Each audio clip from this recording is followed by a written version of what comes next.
Well, hello again, everybody, and welcome to Full Pull Live. I am Jeremy Krieger, along with my tag team partner today for session number 1, Mr. Darren Hartwell, out of the great state of Michigan. Darren, thanks for being with us, and welcome to Full Pull Live. Yeah, it's an honor and pleasure to be here with you, Jeremy. We're at the 136th Sandwich Fair here in Sandwich, Illinois. 2 exciting sessions on tap this afternoon and evening, 12:30. That's 1:30 Eastern Time, and 6:30 Central, which is 7:30 Eastern Time. Two big. We're going to crown 4 more national champions. We crowned 2 last week in Canton, Ohio. We're going to crown 4 more here today in Sandwich, Illinois. Absolutely. So 2 sessions of great, fantastic pulling today. Thank you for joining us and being with us as we bring you all of the action in modified tractors, as well as super farm tractors, pro stock tractors, and then, of course, our diesel super tractors here this weekend. So, again, we're crowning champions in all 4 of those classes, and we've got some pretty tightly contested points battles. Yeah, let's start out in the super farm division, Jeremy. They'll be our second class this afternoon, but that is the closest points battle. Dave Whelan is 2 points ahead of Ryan Anderson in the checking out. Yeah, both internationals. Machine out of Illinois. Yeah, yes, it's going to go down to the wire on that one. And again, into the the modified class is pretty tight. Bill Leichner comes in 5 points over the Simons and the Simon Says team, and then 8 back to the Making Sense, and then the Giddy Ups and the Roses are there in 12th. 12 back. So again, it's still anybody's race coming into today. Absolutely. And last year, Tommy Owens came into Sandwich with the points lead, and Simons won both sessions to earn that. We're going to go ahead. Sorry, Darren, we're going to go ahead and interrupt you, and we'll please, for Fred. He passed a couple weeks ago.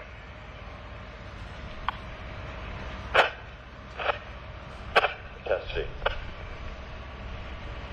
All right. If you'll please remove your hats, gentlemen, and if you're not on a pair of crutches or in a wheelchair, please rise with me, if you will. We'll pay tribute to this great country. This is not the NFL, so please stand up.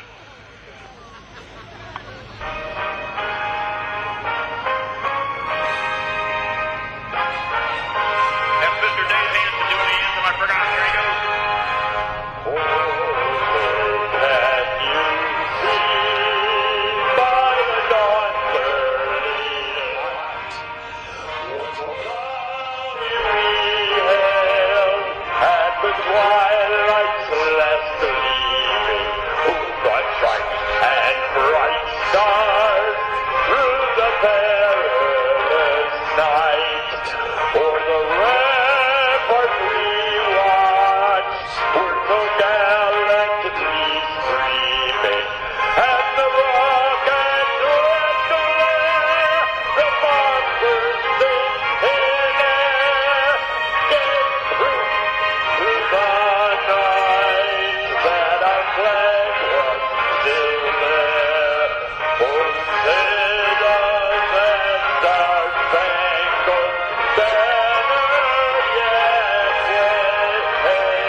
Welcome back as we get things started here at the Sandwich Fair, the DeKalb County Fair, rounding things out for our Grand National Points titles here today on a beautiful sunny afternoon just outside of Chicago, Illinois, way up north to be with you at the Great Sandwich Fair. Jeremy Krieger along with Darren Hartwell bringing you the action today on Full Pull Live.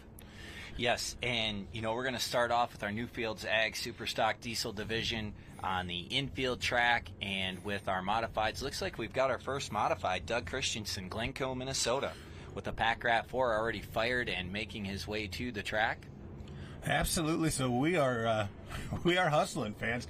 They said 12:30 start time. It's 12:28 here Central Time as we get started with our first competitor in our 7,500-pound modified tractor division. So again, fans, our competitors can run 4 575 cubic inch or thereabout. That's the max cubic inches, but they're allowed to run up to 4 with 871 supercharger. And again, superchargers are just a power add and a way to bring in more horsepower, or they can run 3 engines. And most of them will run the Hemi style engines with 1471 blowers.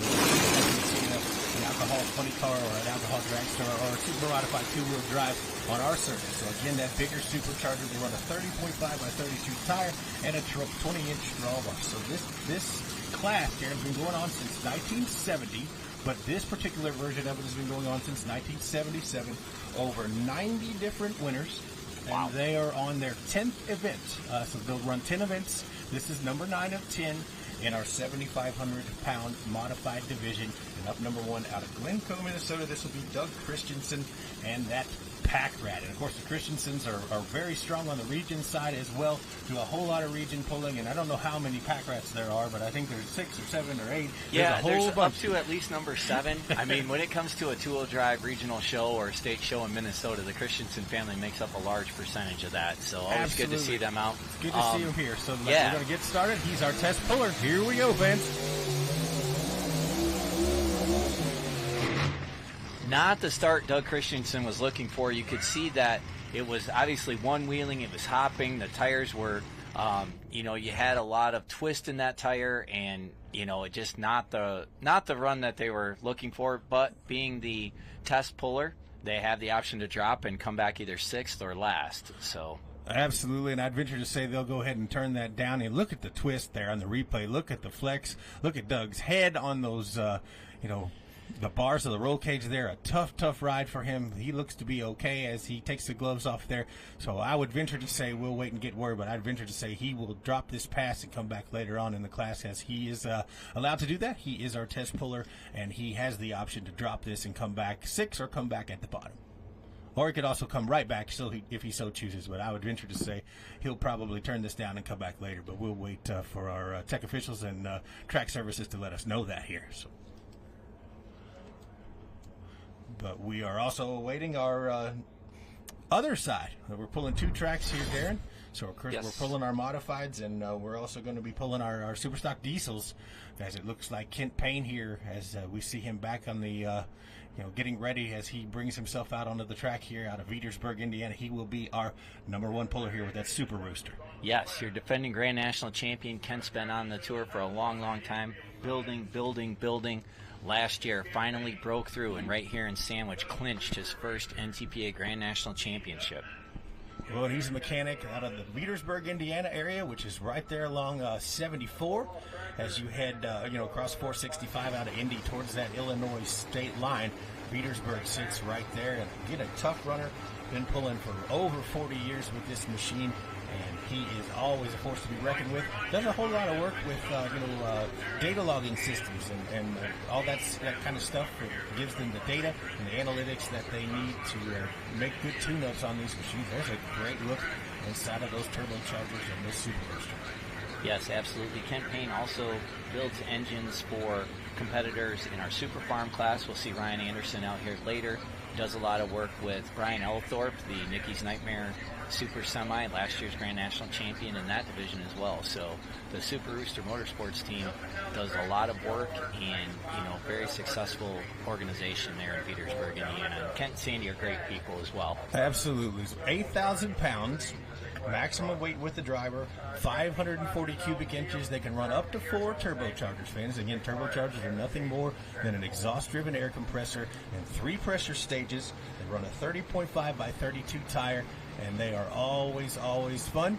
Now, again, here comes that Super Rooster. Now, it looks to be, barring anything unforeseen, Darren, that Colin Ross is going to clinch the championship coming in. Yes. But here comes the Super Rooster, Kent Payne.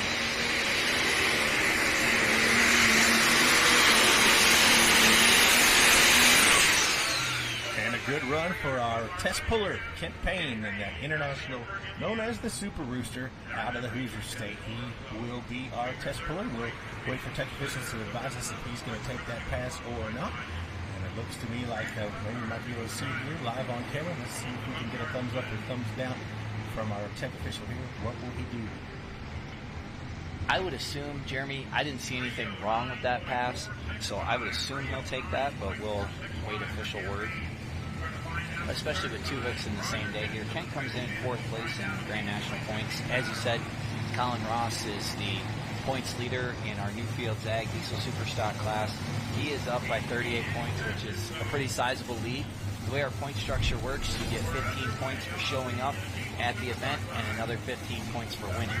So, and that's in every hook that we have. So, speaking of legends, Jeremy, we have one hooking right now on our modified track, Bill Voorhees, the American Thunder. Absolutely a tough customer coming into us out of Argus, Indiana. I do want to let you know, Darren, that the track is official on the Superstock Diesel side, and Ken Payne did take that pass. Okay, here comes that American Thunder. So I learned something this week. Bill Voorhees has never pulled in Sandwich, Illinois before. I was blown away, but he's one of 2 in this class that you would think have pulled here many times, just given the fact that they are utterly legendary in the class. But Bill is a former Grand National Unlimited champion in 2005, 6, 7, 8, 9, 10. He won Pro Stock in 84, 87, and 1981. And he's in the Hall of Fame. So he knows a little thing about and he's our Grand National in our light modified class.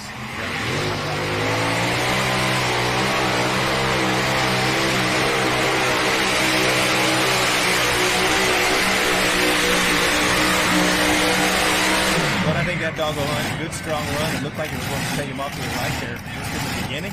Stabbed the brakes maybe very lightly, but I think he'll be good. I think he'll be happy with that pass. Yeah, that was a good pass. Like you said, drifted off to the right and he brought it back towards the side a little bit.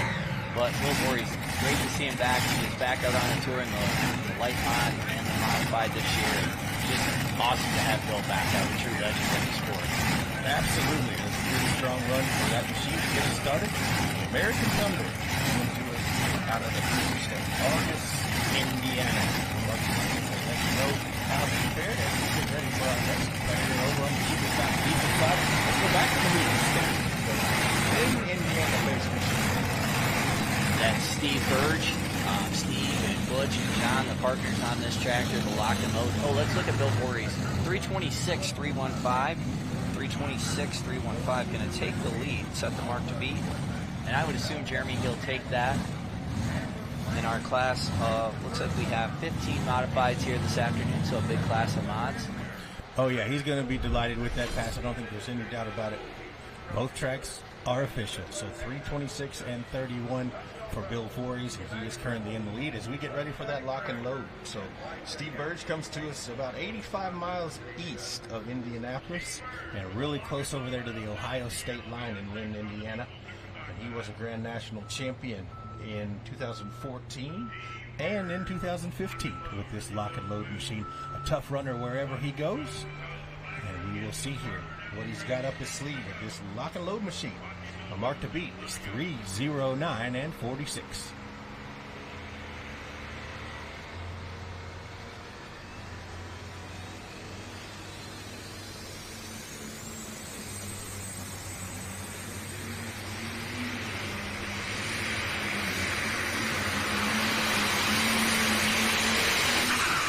Well, and Darren, it took off to the right, and then it kind of settled down, and then kind of backed up, and good run for the lock and load machine. Not sure how hard he had to stab the brakes when it took off to him on the right there, but good run for the lock and load here out of Lynn, Indiana.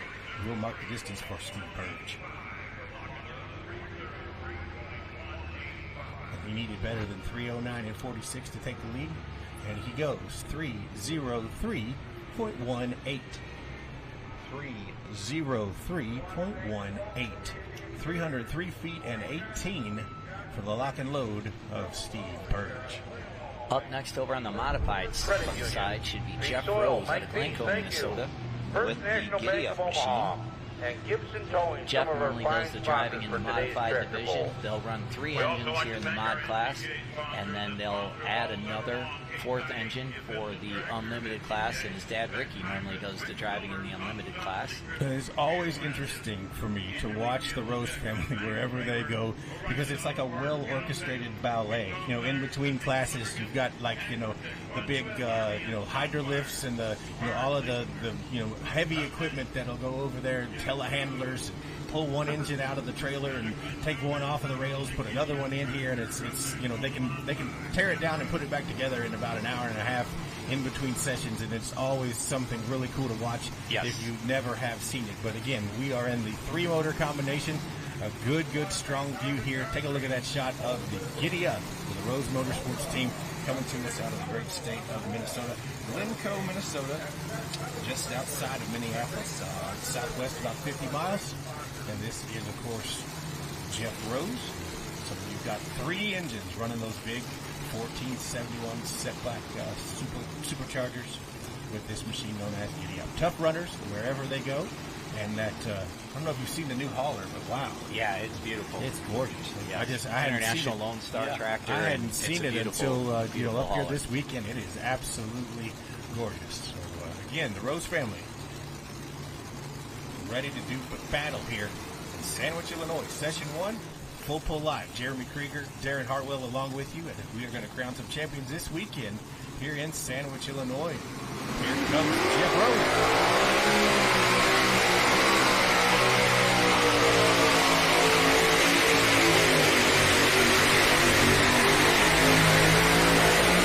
Man, that track taking lots of power down there on the big end. Jeff Rose getting it all he's got there. This Giddy Up machine out of Glencoe, Minnesota. And, we may be shaking things up here, but let's go over back to our diesel superstock side. I know you got some things to talk about with this. Yes, guy. sir. We're going to stay in Minnesota with the legend, 12-time NTPA Grand National Champion. This is Esden Lane out of Dayton, Minnesota, with the Red Line Fever. 94 Grand National victories in this class. Wow. It just doesn't seem possible. No. That's double number 2, fans. This guy knows what he's doing.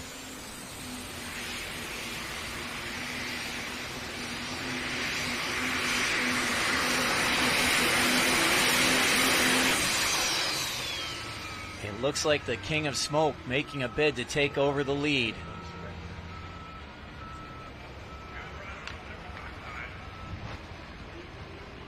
So we see the Rose machine up there on the replay. Good power there, 329.75. Look at that thing digging down there on the big end. Wheels coming up straight as an arrow there, 329.75. He will take the lead over on the mod side.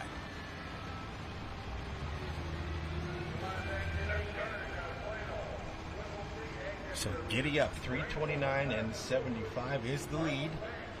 326.31. Bill Voorhees into the number 2 spot, and here's the good run for Esden Lane. Red Line Fever, distance here. Minnesota-based machine goes 333.35. 333.35. So he's moving things down there on the big end. 333.35. So that's going to drop the Kent Payne machine into the number 2 position of 309.46, and Steve Bird's currently 3rd at 303.18. For our viewers that are new out there, we do have the Bungart X-Factor sleds here this afternoon. We call it a sled or a weight transfer machine.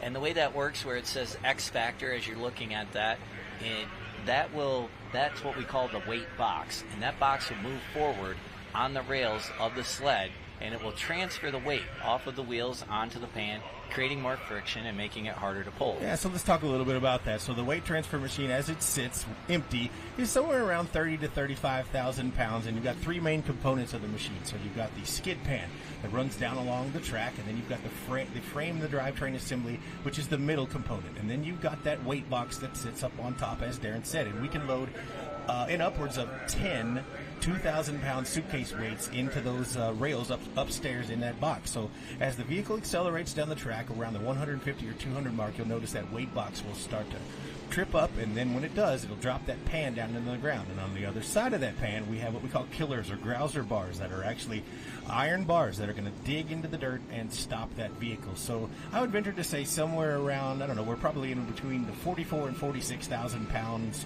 of weight today on these machines. I don't know how many they have up in the box, but I would venture to say they have every bit of 4 or 5 suitcase weights in there at least. So, I mean, I think we're anywhere between 46 and 48,000 pounds, and we should be around that area tonight. But, yeah, the weight transfer machines are the Bungert X Factors out of Jeff City, Missouri, the Columbia, Missouri area. Brandon Bungert and his team are here with us. Ed Walker, thank them for being with us here at the Great Sandwich Fair this weekend. Speaking of Missouri, we're going to go to Missouri now on the modified side. Matt Johnson, Archie, Missouri, the 1X Dirt Slinger. You can see Bob Boyd and the crew there backing him up to the sled. So this is a tractor that Shannon Leichner drove last summer, and they built as kind of a new tractor, and it did very well for itself. And Matt Johnson kind of wanted to step up from the mini ranks and get into a mod. So Matt Johnson lives there in Archie, Missouri, and calls the tractor 1X because 1X is the number of his B modified. He's a circle track racer first and foremost. So the 1X is his number when he races. So all of his vehicles here on the pulling side are just 1X, just like his race cars. So he comes to us out of the great state of Archie, Missouri, in the Show Me State. Still kind of, working the bugs out, learning to drive a modified, but he's got a great crew with the Dirt Slinger team and the Leichners. And what a brain trust he has with Shannon and Bill and Bob Boyd and that crew. So here comes Matt Johnson.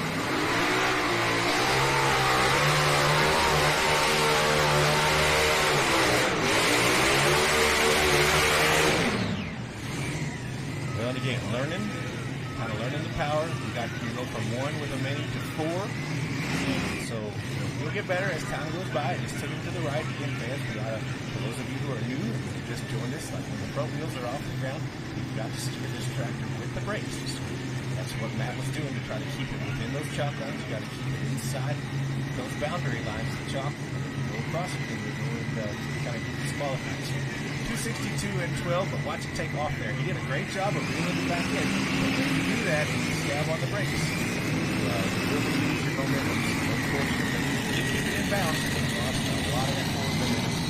262 and some change for the Dirt Slinger machine of Matt Johnson, Dirt Slinger X. Yeah, you can see the wheel speed as he takes off in this machine just at the launch. Just the tire speed is amazing on this. So on to our diesel super stock side. We are going to bring our current points leader out of Waynesburg, Pennsylvania, Colin Ross, in the triple bypass. 10 wins so far on the season, Jeremy. 10 wins and 12 hooks. Yeah, this guy's been, for all intents and purposes, on rails. Like, just absolutely ice cold. Nails this year with this triple bypass machine in McCormick out of Waynesburg, Pennsylvania. Between him, his dad, Jody, and himself over the course of the years, they have 48 Grand National wins together. But this year, wow. Bowling Green, Napoleon, Rockwell. I think he swept the weekend at Rockwell. Won them both there. Won at Toma. Won at Chapel Hill, swept the weekend at Chapel Hill. So it's just been a dream of a weekend or a year, just a dream of a points year for these guys. He swept the weekend at the National Tractor Pulling Championships in Bowling Green as well. So, looking for their 4th title here in the Super Stock division. Ross Tractor creates the horsepower. Chaos Fabrication has a lot to do with this tractor as well. Right, Kevin Campbell and the team, and of course Colin works there and does a great job, kind of being innovators in the sport and doing things that make these tractors go farther and build more power. Unbelievable that all of the things that they're doing down there over there in Waynesburg. But again, so he comes into today 38 points in the lead to the good, and the most anybody could catch on him is 30 today. So I have 30 in each session. 30 in each session. So I mean, chances are we're going to crown him the champion by the end of the weekend. We'll wait for official word, but it's a really good feeling to be ahead by more than 30 with just 2 hooks left to go. But again, he's going to put an exclamation point on it this weekend.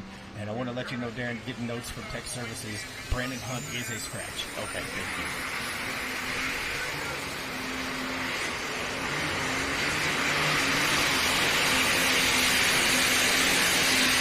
Just like it's standing still, the old triple bypass McCormick. And again, it took off, and again, you can see Colin reel it back in because he wanted to take off left on him, but he stayed with it, brought it back around, and made a really, really strong pass with that ever strong running McCormick out of Waynesburg, Pennsylvania. Mr. Colin Ross and the triple bypass will mark the distance for you.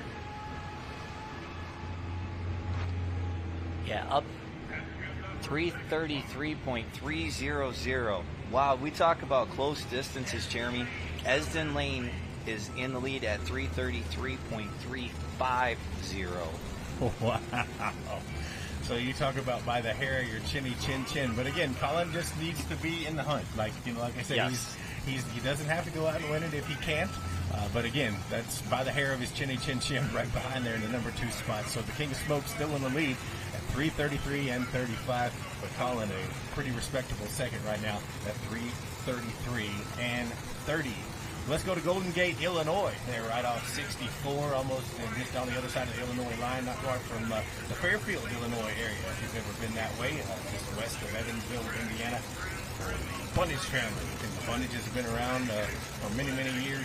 This is, of course, Steve Bunnage, that takes a licking machine. Of course, his dad, Niall, was a puller for many, many years. And always takes a licking with various liveries over the years. But Steve Bunnage back with us. He kind of had an issue with a hand. He had kind of a broken hand and some wrist issues, and he had to sit out half of last season, but he got everything repaired, and he's back with us with this machine out of Golden Gate, Illinois. So our mark to beat continues to be 3:29.75. Wow. And again, we're seeing it. We saw it with Matt Johnson there. The track is taking them right. Like, it doesn't really matter where they seem to be lining up. The track wants to take them to the right, and they have to get on the brakes. And so unfortunately, Steve's going to be going to come up short a little bit there, but he did keep it in bounds, Which is good.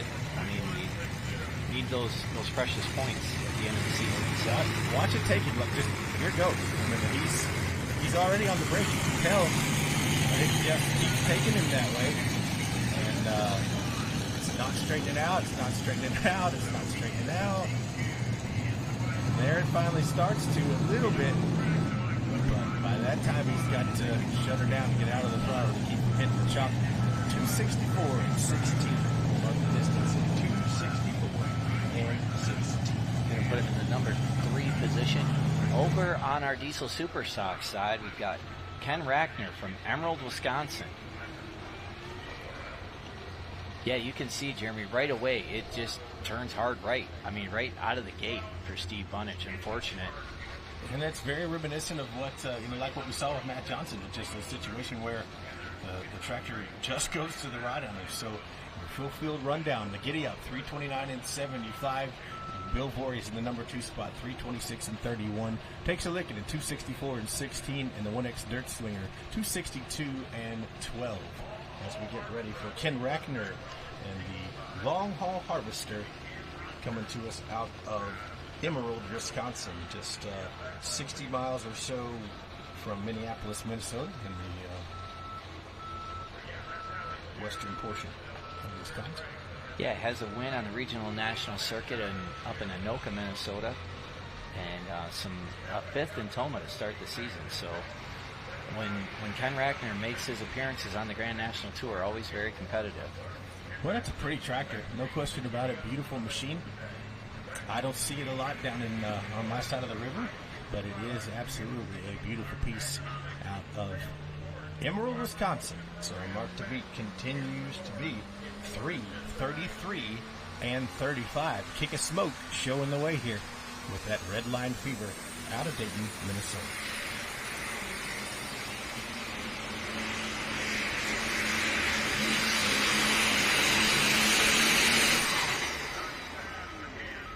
So right down the line there, fans, with Ken Rackner machine coming to us out of Emerald, Wisconsin.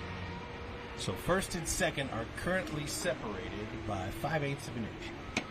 Yes, talk about close competition. That's why we measure with a laser, and we go out to 3 decimal places when we measure.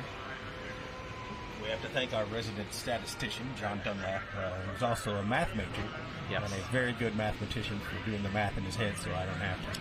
313-650. 313-650. 313 feet 6'5" for Ken Rackner and the long haul harvester. Good strong run. We'll put him into the number 3 position. So he jumps in. Red Line Fever currently showing the way, 333 and 35. Colin Ross in the triple bypass in the number 2 spot, 333 and 30.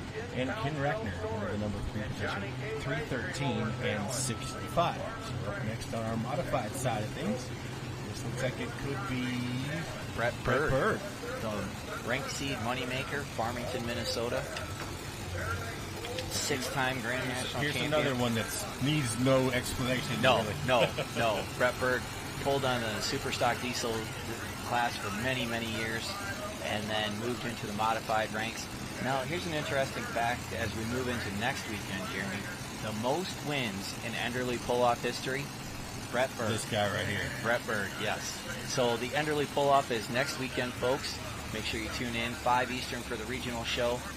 And then I think it's around 7 for the Grand National Show event at the Enderley Pull-Off. That's Pulling's All-Star event. And from the Champaign County Fairgrounds in Urbana, Ohio. Make sure you make your way out there or check it out on Full Pull Live. 2 great options. Brett Berg swept Sandwich back in 2021 on his way to the Grand National title. Last year, Dean Halicki drove this in the evening session. So 44 Grand National victories for Brett Berg.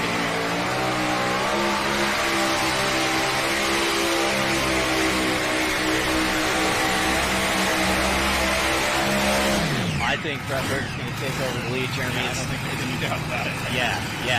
He decided it was time to move the chains, and we are. Going to move them considerably. But Brett Berg, what do you say?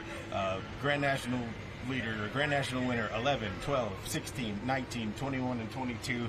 And then we're not even talking about the super stock side of things. So, Brett Berg is a force to be reckoned with, and he just took the lead. I don't think there's any question. No. Well, here comes Travis Schlabach. We're going to go to Iowa now. Marengo, Iowa. For the Bone Twister, 2-time Grand National champion in 21 and 22. Strong runner. Love this tractor. It's always a strong running machine, force to be reckoned with wherever he goes. Former national champion of his own right. Since he built the tractor, it's been awesome. He won right away with it before it was even painted in indoor event in Cloverdale, Indiana. So here we come.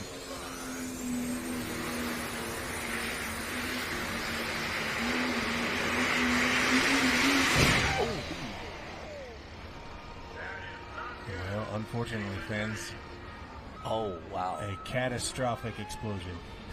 Side shields are gone, as it were. Wow. No fire. Everything seems to be okay. Travis seems to be okay. He's moving around, thankfully. Tech officials are on the scene, but it looks like a catastrophic failure. Oh, that's disappointing. Travis came in second in Grand National points this year. He's 38 points behind Colin, but he was on a pass. I don't think there's any question that machine was picking it up down there. 266.03, but the important thing is everything seems to be okay. Everybody's all right. 266.03. Wow, that's man, there's never a good time for anything like that. The fortunate part for Travis, it is the end of the point season, but I don't expect him back this evening, Jeremy. No, absolutely. I would venture to say he will be loading it up and taking it home. But thankfully, everything seems to be okay. There don't seem to be any massive parts anywhere, but unfortunately, some catastrophic damage for the Bone Twister. 342 and 26 for the Brett Berg Rink Seed machine and the Moneymaker. 342 and 26 as he takes the lead with some authority. That was a flawless pass. I don't think Brett could have done anything different or better. That was just that was a monster Brett Berg pass. is Brett Berg. But here, let's take a look at this replay and see if we can figure it out here. Anything we might be able to see. But again, it takes off to the right, and he's on the brakes. Straightens it out here, kind of drops, jerks kind of violently to the left as the front wheels come back down, and then The shroud opens and kaboom, fans. The intake manifold is what I'm being advised blew the manifold off the engine here, and that's what has occurred with this bone twister machine out of Marengo, Iowa. So in the super stock diesel division, they're experimenting with something similar to a burst panel that we have in our blown alcohol engine classes to kind of reduce some of that pressure so you don't have the catastrophic engine failures. I mean, it's still not good, but at least you're blowing out like a burst panel type device rather than, blowing up the whole engine. So, man, that is violent. Thankfully, Travis is okay. And, that just, you never want to see that. It's rough. Absolutely. Redline Fever continues to lead 333 and 35 as we go back to the modified side. This is Lane Bollinger, youngster out of Taylorville, Illinois, with that money pit. Of course, the Bollinger's been around a long, long time, and this machine is a tough customer out of the land of Lincoln, no doubt about it. Lane doing a great job of driving with this money pit machine. This tractor, former Grand National Champion in the light unlimited class. And Lane, of course, is a farmer. But again, the Bollingers in general, Steve and that crew, always tough.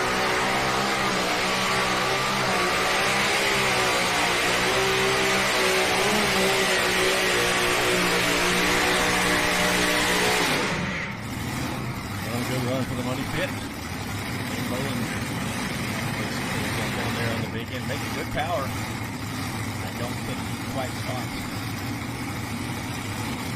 Here, we'll see. Needed better than 342 and 26 to take the lead. Over on our super stock side, Roger Peterson, Cosmos, Minnesota. Just another one, John Deere.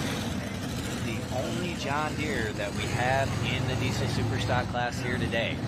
Out of the state of Minnesota. Got his first Grand National win a couple of years ago up in Rockwell, Iowa. You can see Lane Bollinger's run here.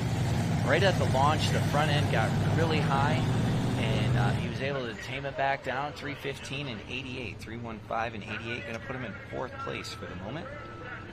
315 and 88. Of course, Brett Berg machine, Rink Seed Moneymaker still the leader, 342 and 26. As we get ready for just another one here out of Minnesota. Cosmos, Minnesota. Just not far, 80 miles west or so of Minneapolis in the south central Minnesota area. Roger Peterson. This is a beautiful John Deere, 8530. Again, not one I've seen a lot of where I am, but a really, really strong runner. Good looking machine as he gets ready to take his turn here.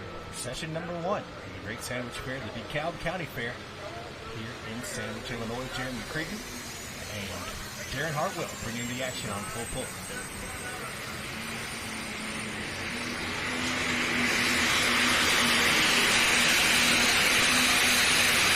Good run for Roger Peterson. He's going to mix that up. Yeah, I don't think there's any doubt about it. Good, strong A to B pass. Maybe could have been a tick lighter on the nose, if I'm being super picky, but I think he did great. 85-30 John Deere, just another one. He's going to mix it up. I have to say, I love those black wheels on that tractor. Absolutely. It's cool. It looks and it really plays well off of the the graphics on the side shields there with the checker flag and what have you. And I love the hood ornament. Yes, that's cool too. 328 and 3 for Roger Peterson. 328 and 3. 328 and 3 puts him number 3. So your leader continues to be the king of smoke at 333 and 35.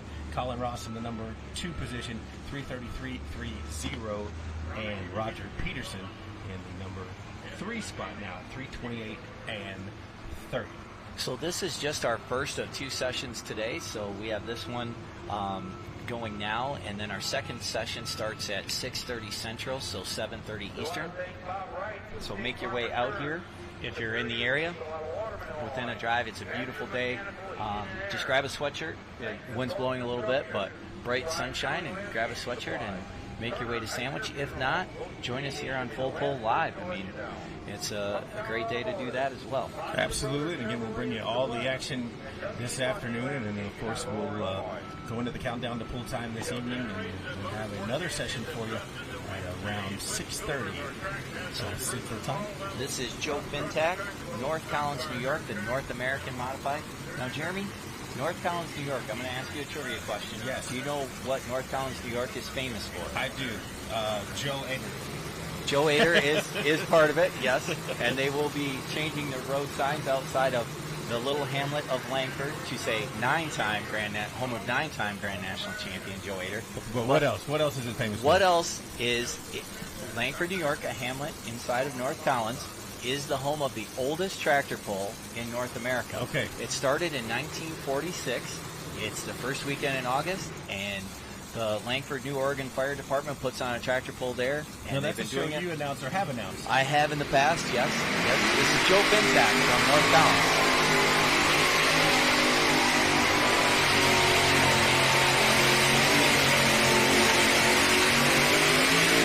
One good flex on the chassis. Machine, North American, to us out of the Empire State. Yeah, the Fintak brothers love pulling from North Collins. They also have a two-wheel drive truck that they campaign on the circuit as well. So over on the diesel superstock side, we're going to go to Ackerley, Texas, to another team. Jeremy, a lot of these teams don't need any introduction. This is Steve Blagrave doing the driving this evening or this afternoon with the Red Horse. We'll go back to the Fintak brothers, 264 and 570, 264 and 570. 264-57, good for the number 5 position for the Fintax as we get ready for our next Superstock diesel competitor. The Ring Seat Moneymaker is still in the lead at 342 and 26. Giddy Up in the Roses, 329 and 75 in the number 2 spot. Bill Voorhees, number 3, currently at 326 and 31. Lane Bollinger in the number 4 position at 315 and 88. And the Fintax now 5th, 264 and 57 as we get ready to head to West Texas and the Ackerley, Texas-based Red Horse of the Blagraves. And what can you say, to Darren's point that hasn't already been said? Winners in 2002, 2013, 2018, tough customers wherever they go.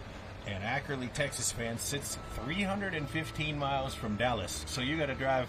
Yes. You're going to drive 300 miles to get to Dallas before you can go anywhere. That's one of the things that, the complaints that they have is, being one of the only competitors on the Grand National Circuit from Texas, they have to drive pretty well, 30 hours, 20, 25 hours wherever they go. But when they get here, they are a force to be reckoned with. No question about it. Here comes that old Red Horse.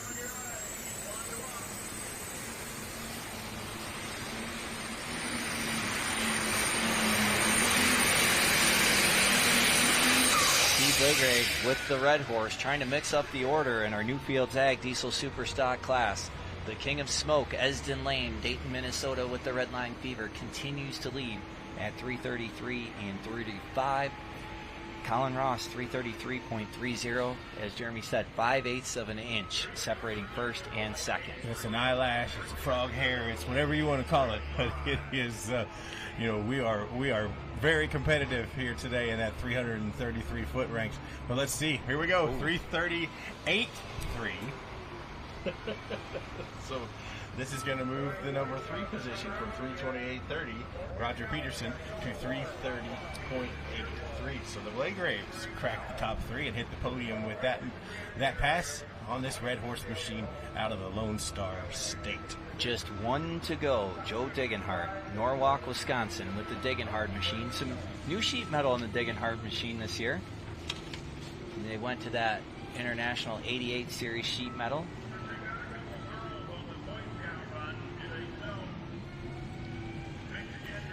Well, Darren, so far it's been we've run pretty quickly. Yes, We're already we have. almost through one class and still working through the mods, but a good crop of tractors on both tracks today. Sorry to see some catastrophic damage with the Bone Twister machine. Yeah, that's but unfortunate. This track is making good power. I don't Oh, think there's any doubt about that. The crew here at the Sandwich Fair, I mean, they did a great job, built a great track, and our competitors are, doing a great job and enjoying the power. And on our modified side, I can see it coming in the background.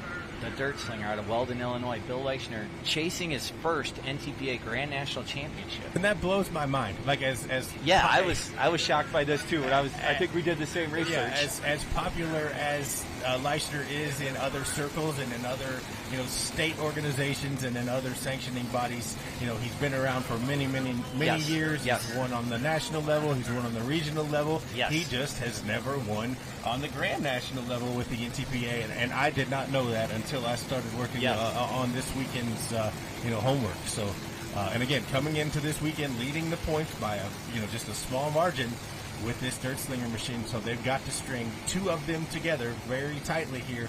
They need two solid finishes to clinch this championship this weekend for the Weldon, Illinois-based Dirt Slinger of Bill Leichner. But again, Bill is a tough customer, one of the best to ever do it. He's got a great brain trust with Shannon and Jed and Bob Boyd and that whole team over there. Yes. They can get it done if it can get done, no question. Well, and it's, it is,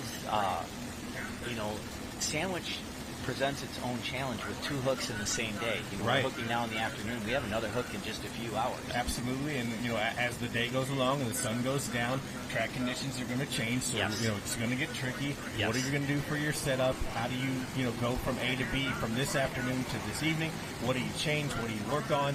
And that's kind of where your crew comes into play, and you can run your data and you look at your notes from previous years. But here we come now, the Dirt Slinger.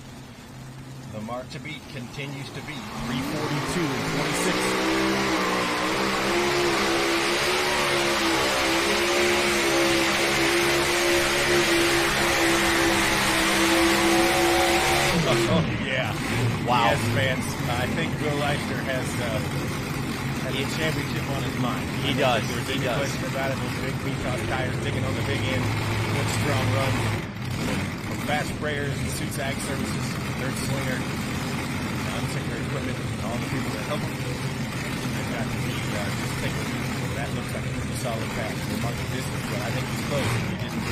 Yeah, Joe Degenhardt, the Degenhardt machine out of Norwalk, Wisconsin. Now, Jeremy, on the regional national level, they won at the hardest place to win.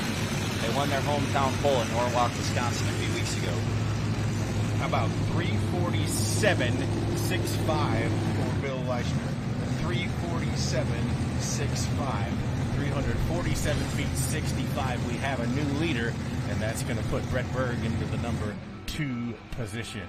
As we get ready for Joe Degenhardt here with the Degenhardt machine coming to us up next. Final competitor in the class, chasing Esden Lane, 333 and 35. Now, Esden does a lot of work with the Degenhardt family on this tractor.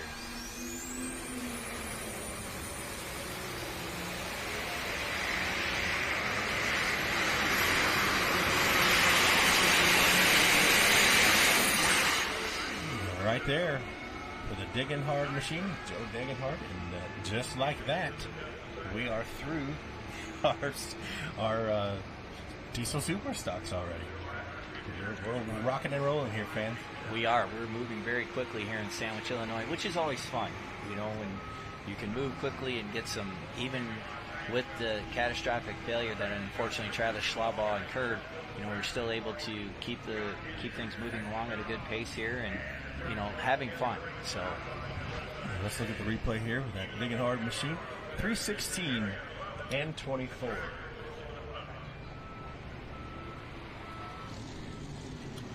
.316 and 24. So once the replay's done, we will show you the full field rundown and how they finished here in our diesel super stock division. Esden Lane going to be your winner with Redline Fever at 333 and 35. Colin Ross, the triple bypass, 333 and 3. The Red Horse and the Blake Graves, 333 and 8. Just another one, Roger Peterson at 328 and 3. And in fifth, the Degenhardt machine of the Degenhardt family at 316 and 2.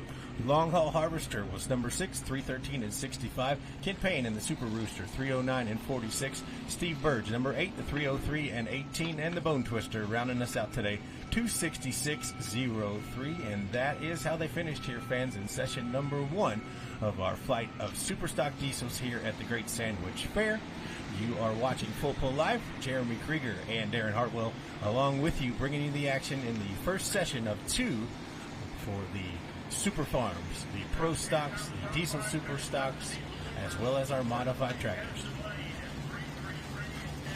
Yeah, so we, on that grandstand track, on the infield track, we are going to go pro stock pulling next. We will, but we are going to run the Thorn here on our modified side.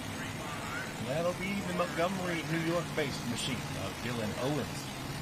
That's the backs in. So there's your winner, the King of Smoke. Red Line Fever, 333 and 35. So Eston Lane notches another one in his book today and will take his total from 94 to 95 Grand National wins in this class since it started back in 1999. So Montgomery, New York, Dylan Owens up next with this machine known as the Thorn. Yeah, Esden sits number 3 all-time in Grand National Championships with 12. Him and the Holman brothers are tied at 12. Let's watch Dylan Thorn and Thorn here. Dylan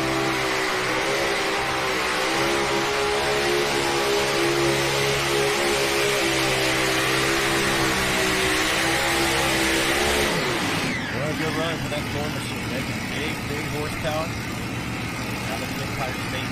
Dylan Owens might be into the top 3. I don't quite think he got licensed, but we'll see here. Yeah, Bill Leishman.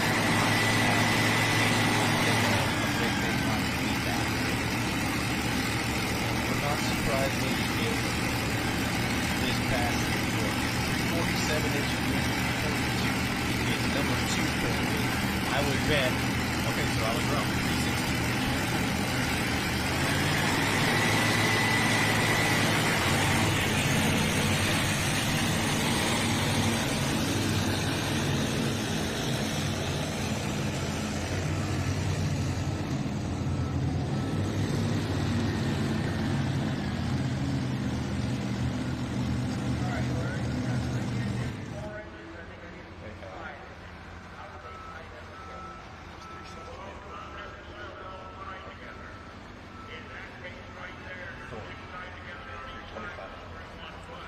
325.11 for Dylan Owens, 325.11. Going to put him in 5th for the moment. We are down to 5, just 5 to go in this class. So your dirt slinger continues to lead, 347 and 65. Brett Berg in the number 2 spot, 342 and 26. Jeff Rose in the number 3 position at 329 and 75. Bill Voorhees in the number 4 position at 326 and 31. Dylan Owens goes 5th currently at 325 and 11. And the 2 tractors that are chasing Bill Leishner still yet to come. Brad Benedict will be up next with Making Sense. He comes in 9 points behind.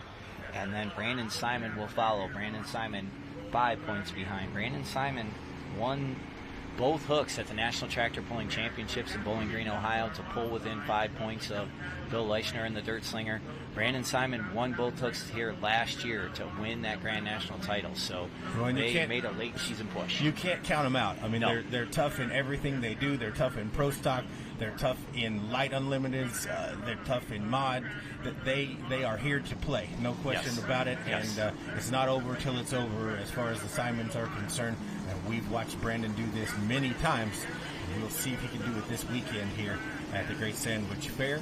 But let's get through the first flight here before we start crowning some champions here tonight. But right now, Leishner's in the lead, looking pretty, with just a few more to go here. Yeah, and just to finish that thought on the Simon family, they've already won 2 titles. They won the light modified and the super semi class. They have, correct. Brad Benedict, Making Sense. New entry in the modified class this year. They also run, the Criswell Benedict team also runs 2 unlimited modifieds as well. So they're very involved in modified pulling and very successful at it as well. So also do some region pulling and had a win on the region side of things this summer with this beautiful Making Sense machine out of the Buckeye State. Don't count them out here, fans. So, again, hearing from John Dunlap, Darren, and it looks like Colin Ross's lead has now gone to 42.5 coming into the evening. yes.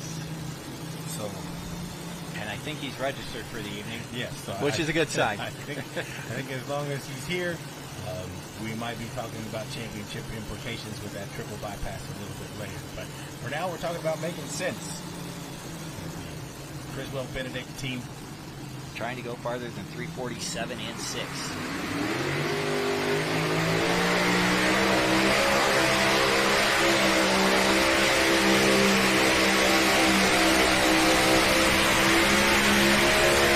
That's a good run.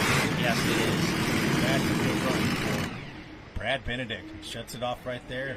That's for the tow tractor to come. But he came to do a job. I think he did a good job right here, fans. Yes, like he did. We talked about the points implications with these machines are very, very, very tight. So Derslinger came in. Simon says is 5 back, and this tractor, making sense, was 9 back coming into this program. So 329.990, 329.990, 329 and 90, 329 and 99 for Brad Benedict. Good for the number 3 position. Yeah, unfortunately not what he was looking for out here tonight. It was a good run, but he needed to go farther if that's what he wants to, if he wants to clinch that Grand National Championship. Absolutely, and of course Simon's still waiting in the wings. He's between him and Leichner coming into the afternoon. So we will see him up next out of Farley, Iowa, with the Simon Says machine. Then we'll be looking for Wayne Sullivan and Tommy Owens, Les Corporal, and Steve Bollinger to round out our modified ranks. Man, you talk about a stacked field. I mean, just those names are, I'm intimidated sitting in this booth. Absolutely. There's a lot going on out there, but I think we're going to learn a lot more with the next pass. It's going to be very interesting to see what Brandon Simon does here in this modified class. Again, one spot between him and Benedict. So if he can, stay ahead of Benedict coming into the evening, or will he straight up go after Leichner here? We'll see. But Leichner has thrown down the gauntlet. I don't think there's any question. 3:47 and 65 is quite a mark to beat. It was a very, very solid run. We'll see what Simon can do when it is his turn here in just a minute. Again, I want to remind you, if you haven't already, feel free to jump on Full Pull Live and subscribe for your monthly fee of $39.99. You get all the action on Full Pull, both today's sessions and previous sessions. And we'll get the Interly coming up next weekend there in Urbana, Ohio. Lots and lots of pulling through the fall. So if you haven't already subscribed, make sure you do that. Feel free. And if you just join us, this is Jeremy Krieger along with my tag team partner today, Darren Hartwell. Happy to be with you to bring you this weekend's sessions from the Great Sandwich Fair here at the DeKalb County Fair in Sandwich, Illinois, way up here by Chicago, Illinois. If you've never been up this way, beautiful day for pulling. A little chilly here, today by my standards. Of course, yes, I come from I agree. The southern half of the United States down in Louisville, Kentucky, and it was 92 yesterday and 48 when I woke up this morning and walked out here. But again, a beautiful day for pulling, not a cloud in the sky, and we're going to get these 2 sessions in and crown us some champions here tonight, no doubt about it. Yes, we are. It's a great day, as you said, and here comes Brandon Simon. Brad Wackham getting ready to help him get backed in and hooked to the sled. And the Simons, we know the wick is turned all the way up. Volume's turned to 11 for the Simons. Yeah, there's no doubt about that. And of course, you mentioned Brad and the whole team out there in Farley, Iowa.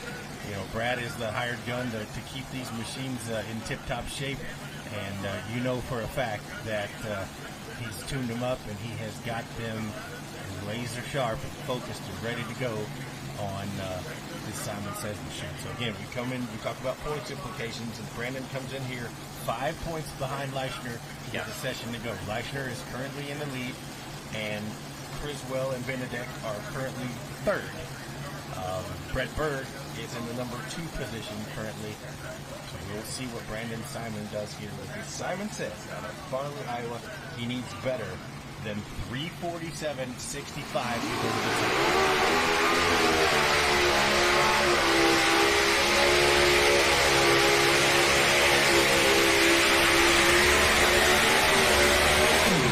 Wow. Yeah, that took the words right out of my mouth, Jeremy. Oh, wow, fans. If you could see it down here, it is... go big or go home. It is. They don't care. They came to play. It is on kill. It is run what you brought and hope you brought enough. I cannot see the leader cone or the, sort of a reference point from where he is versus where the 350 mark is, but he is close. Again, he needed 347 and 65, better than 347 and 65 to take the lead from Leischner. So we will see when we get our official distance here. Brandon wasted no time getting on the hammer. He came with it right away, dropped the hammer, and away they went.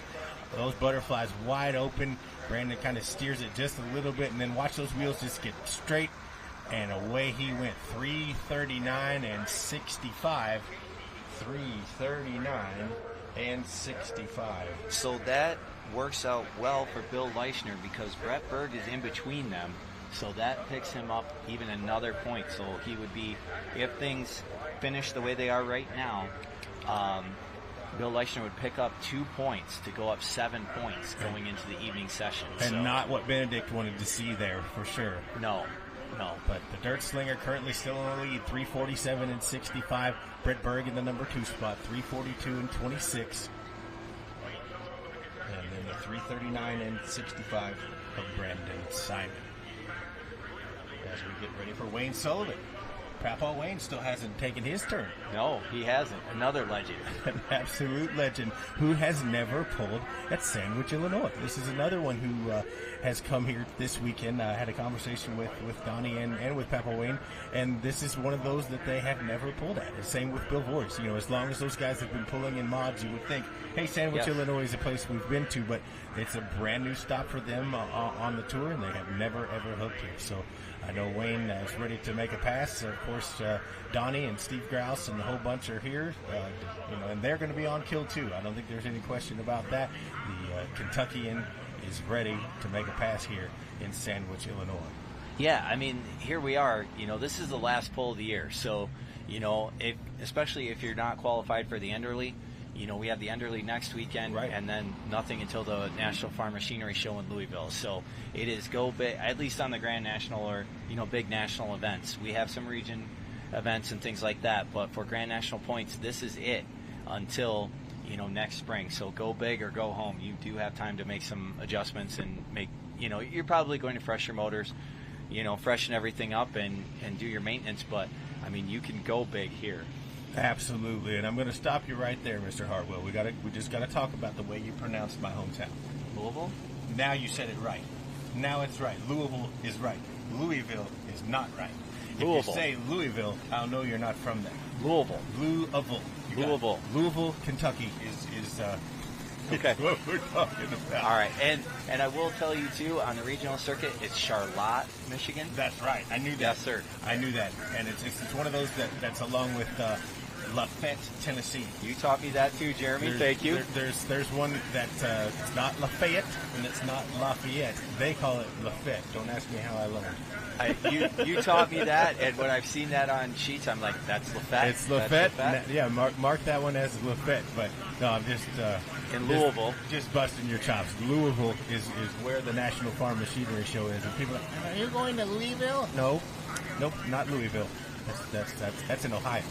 Now, I will say that the second competitor in our Pro Stock division is from Louisville, Ohio. Kevin Schmucker is here this afternoon. So Wayne Sullivan, the Kentuckian. The elder statesman, the crafty veteran from the Warsaw, Kentucky area, right there up 71 North on your way to Cincinnati. Warsaw sits right there by Sparta, Kentucky, where the Kentucky Motor Speedway is, if you've ever been up that way. And right along the river in Warsaw, here comes Papa Wayne.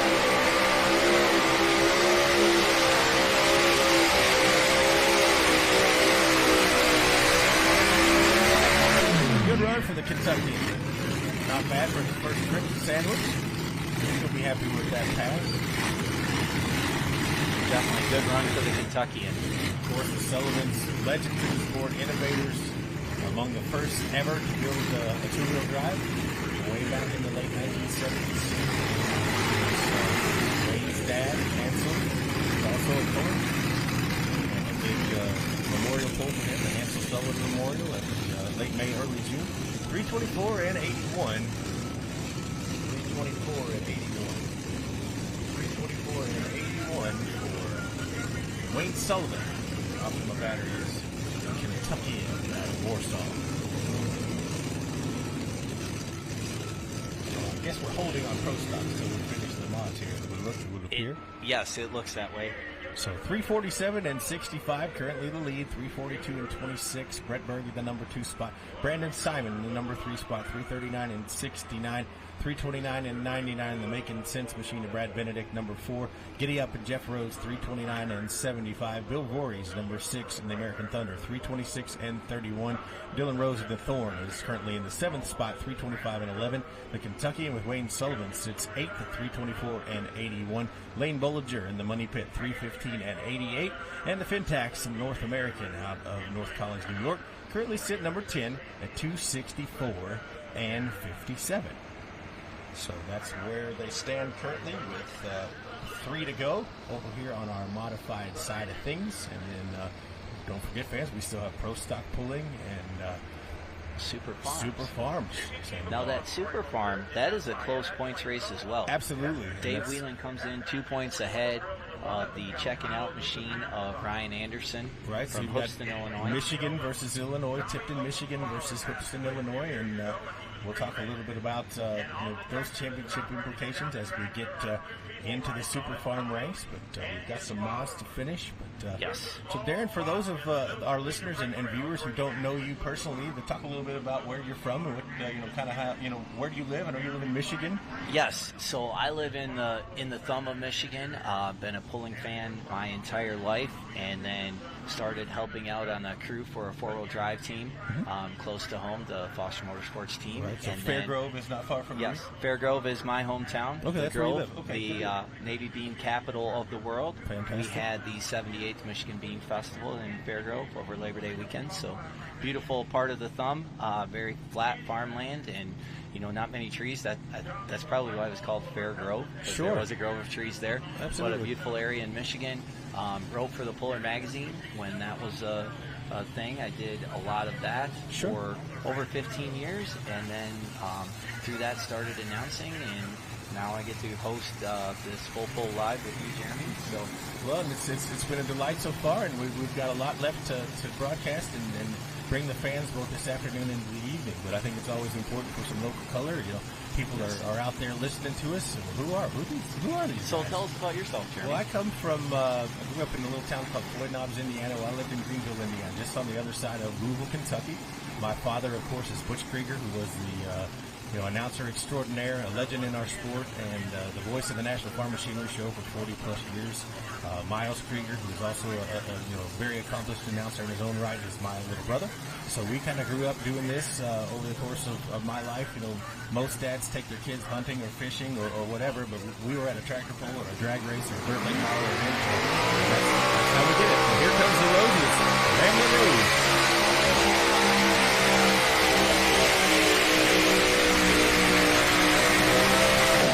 Tommy Owens and the Ramblin' Rose makes his pass. So I started kind of on a dare. Many moons ago, there was a promoter who used my dad quite a bit, and just kind of on a whim, he wanted to have the 3 of us. He brought us all to one pull just to see how that would go. And they liked it so much that we kept it.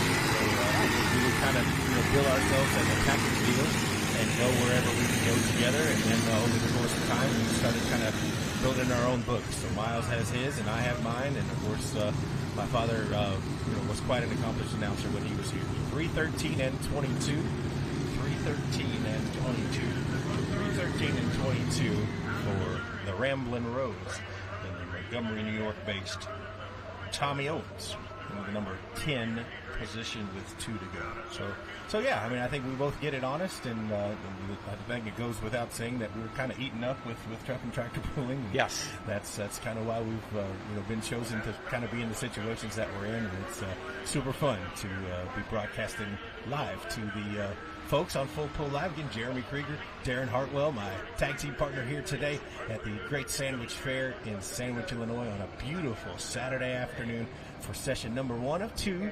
Coming into the evening here, we're going to crown some points champions. We'll crown points champions in Super Farm, Diesel Super Stock, Modified, and Pro Stock.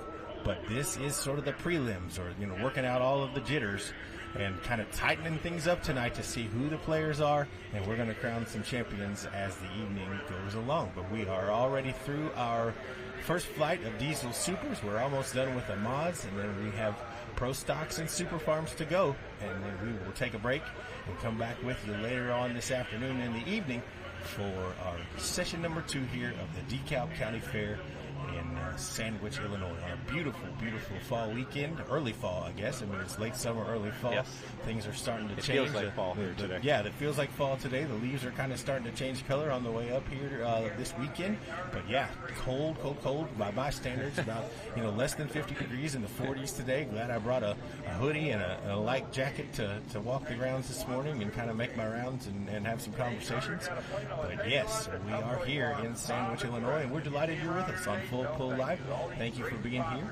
And again, you can always check out Full Pull Bets if you haven't already. Full Pull Picks.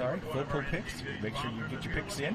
And for the evening sessions, and I believe there are some regional events this weekend as well that are on Full Pull Picks. So if you haven't already, make sure you get over there and try to get yourself some dinero this weekend on the pulling track. And if you're close by, it is beautiful. It's mid-60s here now.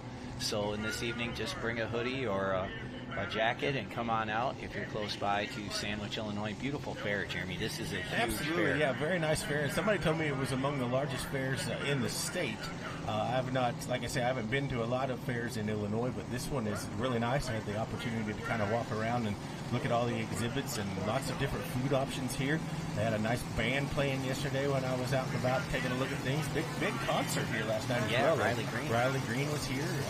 So lots of fun for the fairgoers and the people here on the grounds last evening. But, yeah, there was truck night here on Thursday night, which is tradition here in Sandwich. They do truck night on Thursday and then 2 sessions of tractor pulling here on Saturday. So this is going to bring up your 2023 Grand National Champion in the light modified class, the Corporal Punishment Machine, Les Corporal, modern machine. Les and his cousin Brad, they do a lot of work on tractors all over the country. A lot of these tractors, dual drive trucks, minis, the modern machine name brand is top of the line in our sport. Absolutely. Chassis builder extraordinaires. And when they can, they get out and do some pulling of their own. Yes. You always wonder if they're testing their own stuff. Are they kind of working on new things and new technology and kind of using their own tractor as a guinea pig? We'll see what the Corporal Punishment Machine can do here. This will be Les Corporal, Marion, Indiana. Bill Leichner continues to lead at 347 and 6.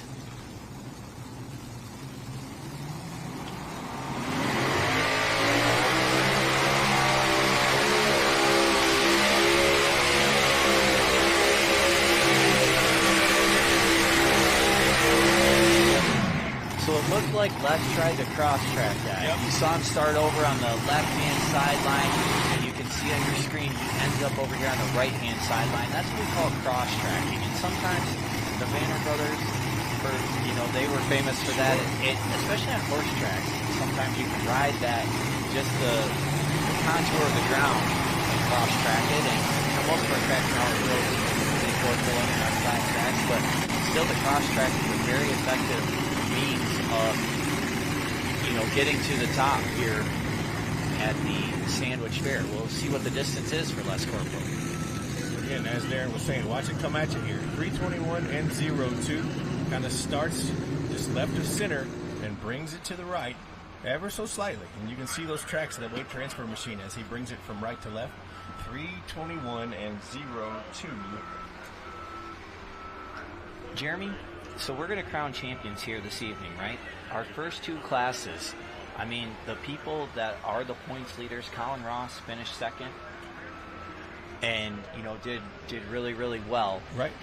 Finished second, points-wise, that's 29 points. Sure. He is now 42.5 points ahead going into the final hook of this session. Correct. Bill Leichner continues to lead with the Dirt Slinger at 347 and 6. 1 vehicle left to hook here. These guys that are leading are coming through in the clutch and doing what they need to do to clinch those Grand National Championships this evening. Absolutely, very reminiscent of what we saw last weekend in Canton. Correct. With Colton Whitworth. That evening was laid out like a deck of cards, man. Like wow. You couldn't have played that any better than he played it. 1 and 2 with one in between them. Yes, yes. And it's his own tractor, so it was perfect. But yes, these the Leichners and the Colin Rosses of the world, they are no slouches, and they came to play this weekend. I don't think there's any doubt about that. Tech Services is advising that Doug Christensen will be up next with the Pack Rat, so we'll go back to the top of the pile with him as he was our test puller and pulled, turned it down as he got a little squirrely and bouncy with the Pack Rat 4. So hopefully he's made some changes to the machine so he can get out a little bit stronger out of the hole shot area there with this Pack Rat machine out of Minnesota. So Leichner continues to lead. 347 and 65. That's the lead. Redberg in the number 2 spot, 342 and 26. Brandon Simon, 339 and 69. The Making Sense machine at 329 and 99. And Jeff Rose, 329 and 75 for the number 5 position as the Pack Rat 4 lines up to make his pass. And this should be our final tractor in the class.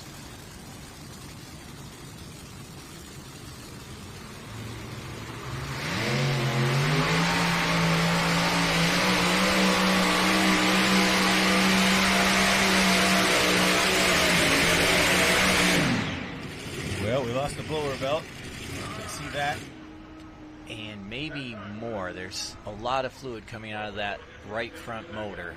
Yep, I was going to say, it looked like it did some blow by and maybe some cylinders out halfway, maybe 150, 200 feet, and then it pops that belt there. And again, fans, the blower belt is the lifeblood of the engine and the supercharger. If you don't have that belt, that engine is not operating. So again, that right rear engine popping a belt here.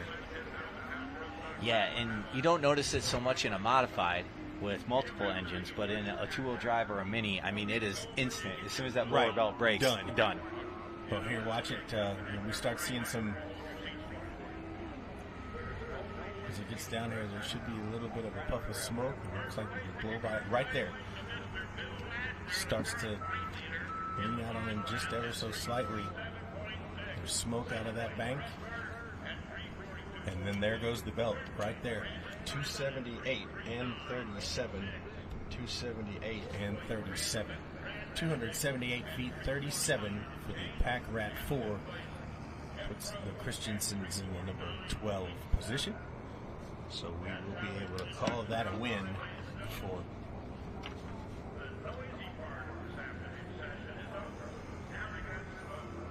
So that will be a win for the Leichners, which is just what they needed coming into today. 347.65.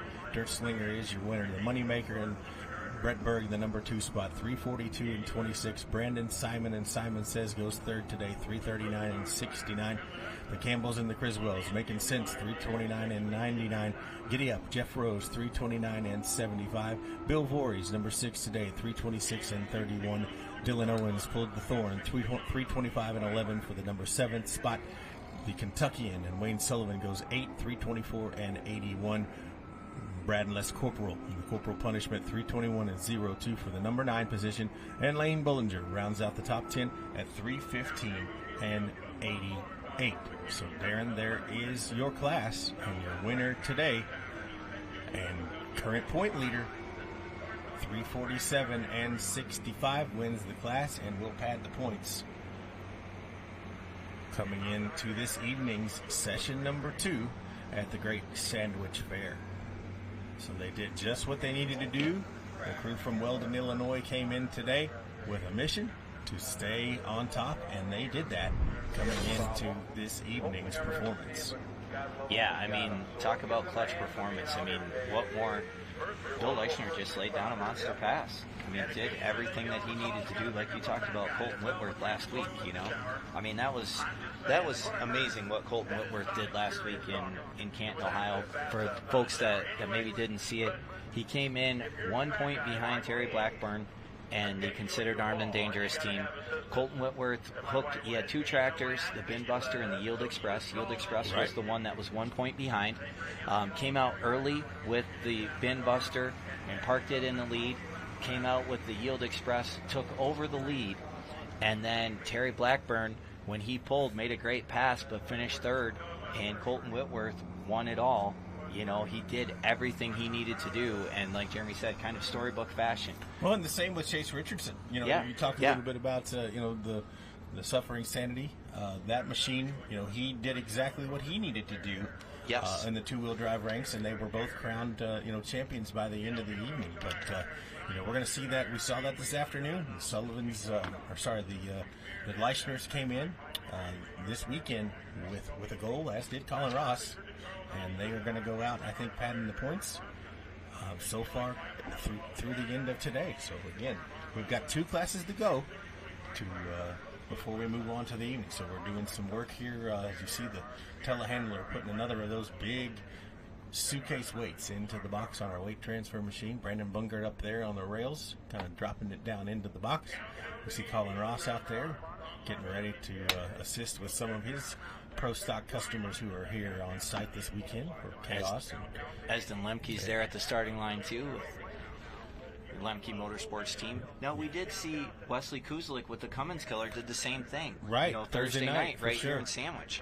I mean, did everything, laid down a great pass, came in 4th, and that was enough to clinch it. So Pro Stocks and Super Farms will be at the ready line as soon as we get our weight transfer machines and our loaded and ready.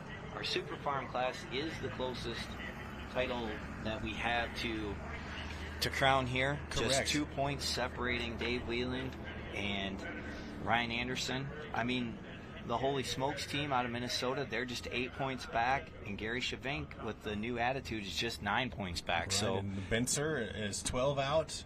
Sietsma is 14 out. Ferris is 17 out, and Lee Butts is 19 out. So, I mean, somebody in this top 5 or 6 is going to win a title tonight. And it could be any one of them. A class this big, we have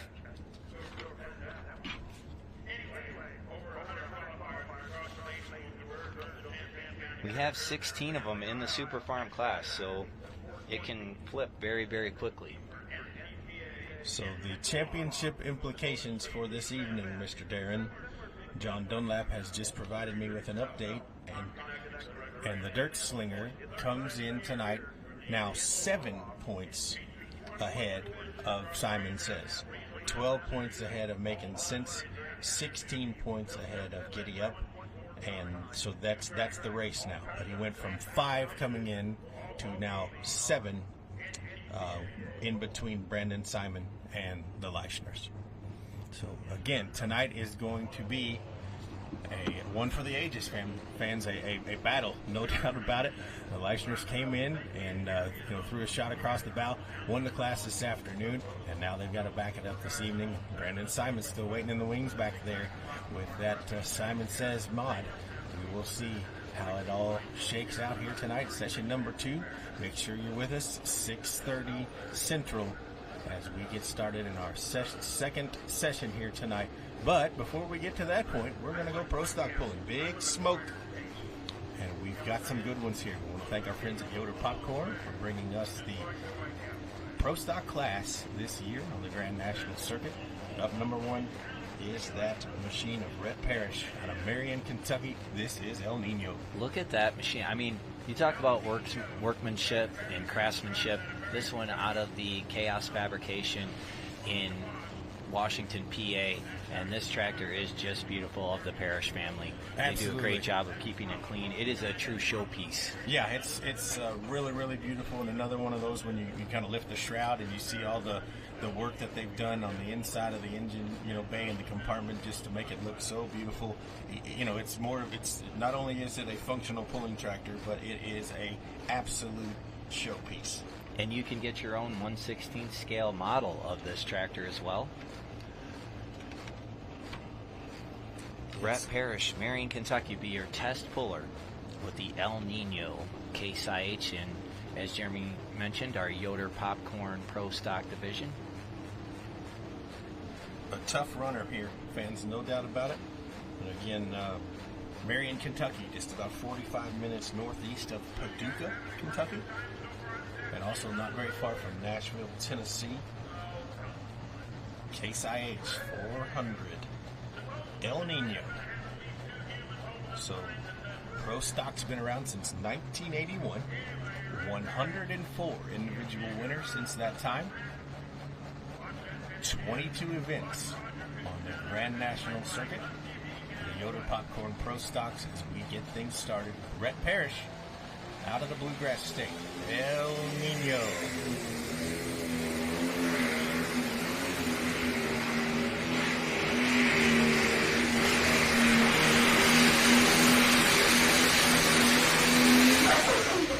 What a pass. That is a great way to start off our Pro Stock division. Yeah, and they're going to be happy with that, and Colin Ross is going to be happy with that. You know, they've been kind of chasing. This tractor seems like it'll do real good to get started, and then kind of, you know, there'll be some issues that they need to work out, and then they'll kind of go back to doing very well with it. But a good run. But here we come now. The Absolutely Nuts over on the Super Farm side for high torque. Here we come.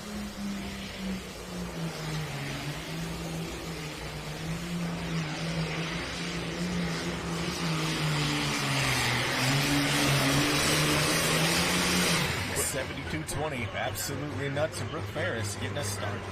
3-time Bowling Green ring winner. He's won the last 3 there, which is just south of his house there. He's from Addison, Michigan, Bowling Green, just across the border.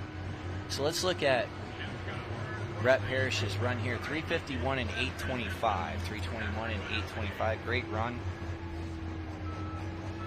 Or 351, 825. Excuse me. 351, 825. So we are running a floating finish, Jeremy. Are any word from trackside yet? Yeah, 321.82. It looks like he did accept that pass at 321 and 8.2. So we're waiting for the Brooke Ferris distance and whether or not he took it. But it looks like Rhett Parrish did take his pass at 321 or 351 and 82. All right. So our high torque Super Farm tractors. That was the tractor that Brooke Ferris, those are weighing at 9,300 pounds, 20-inch drawbar, 640 cubic inch limit. Now these are a single turbo, but they're a smaller turbo.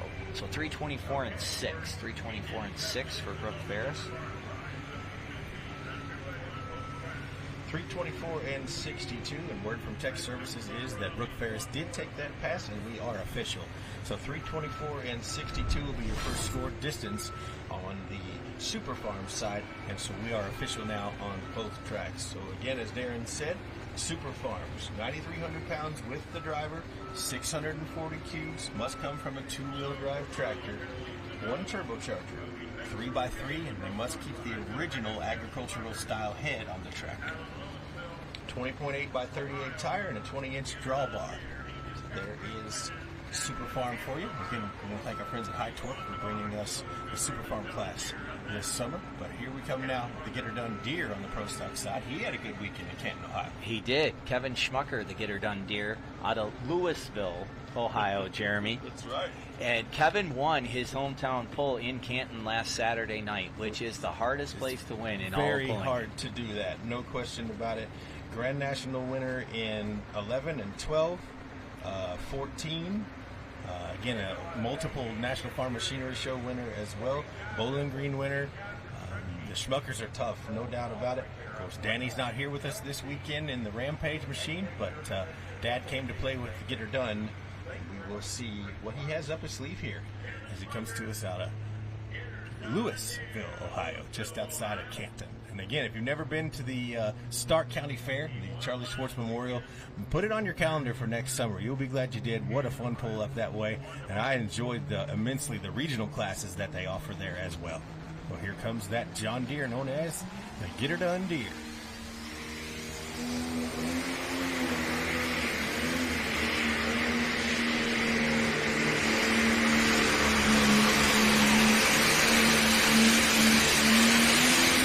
Down the line for Kevin Schmucker, 7830 John Deere, known as the Get Her Done Deere. Let's talk about our points race in the Pro Stock division here. So the injected funds, Brent Meyer continues to lead in the Grand National points, and the Mac Daddy machine is 7 points behind. Chance McGrath, last chance too, is 33 points behind. So we have a fairly close battle there too. Kevin Schmucker, good run.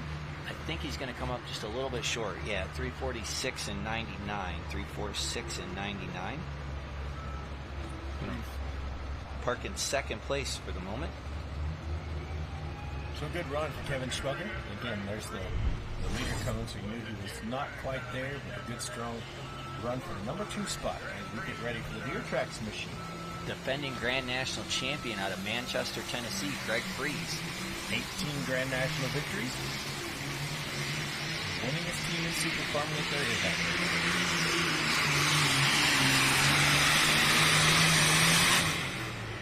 4430, John Deere, known as the Deer Tracks, out of the Volunteer State, makes his pass here. Again, Manchester, Tennessee, just halfway between Nashville and Chattanooga. The Deer Tracks. Out there off of 24. Right.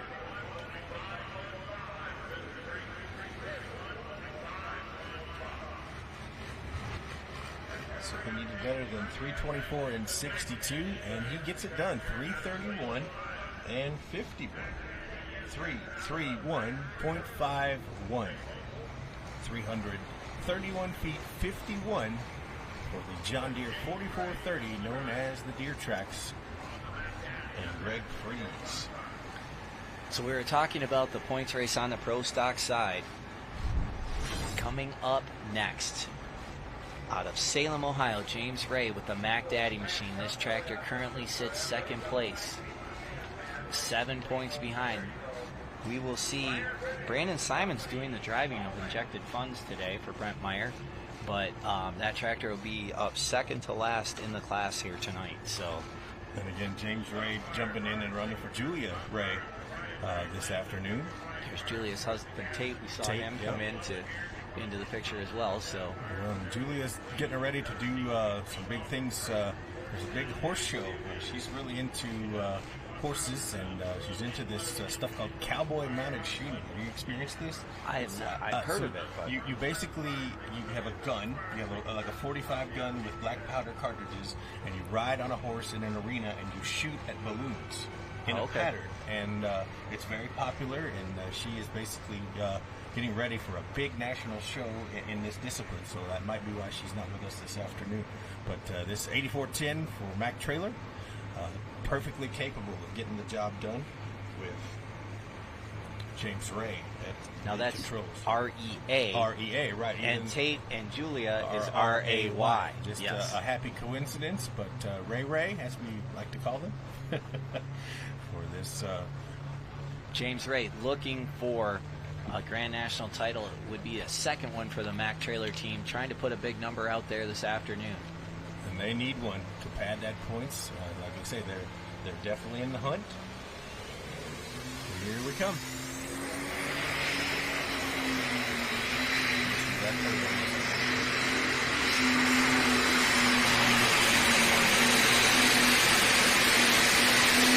Oh, yeah. Man, we talked about loading up for Bear, and James Ray just laid it down. What a monster pass. I mean, yes, sir. The Mac Daddy team, they have changed engines here in between sessions before in a points race, and they turned the wick up on that tractor and made a monster pass. This is the Bensler family, Plastic Money. 45-55. One of my favorite body styles from back in the day. I love this sheet metal, just personally.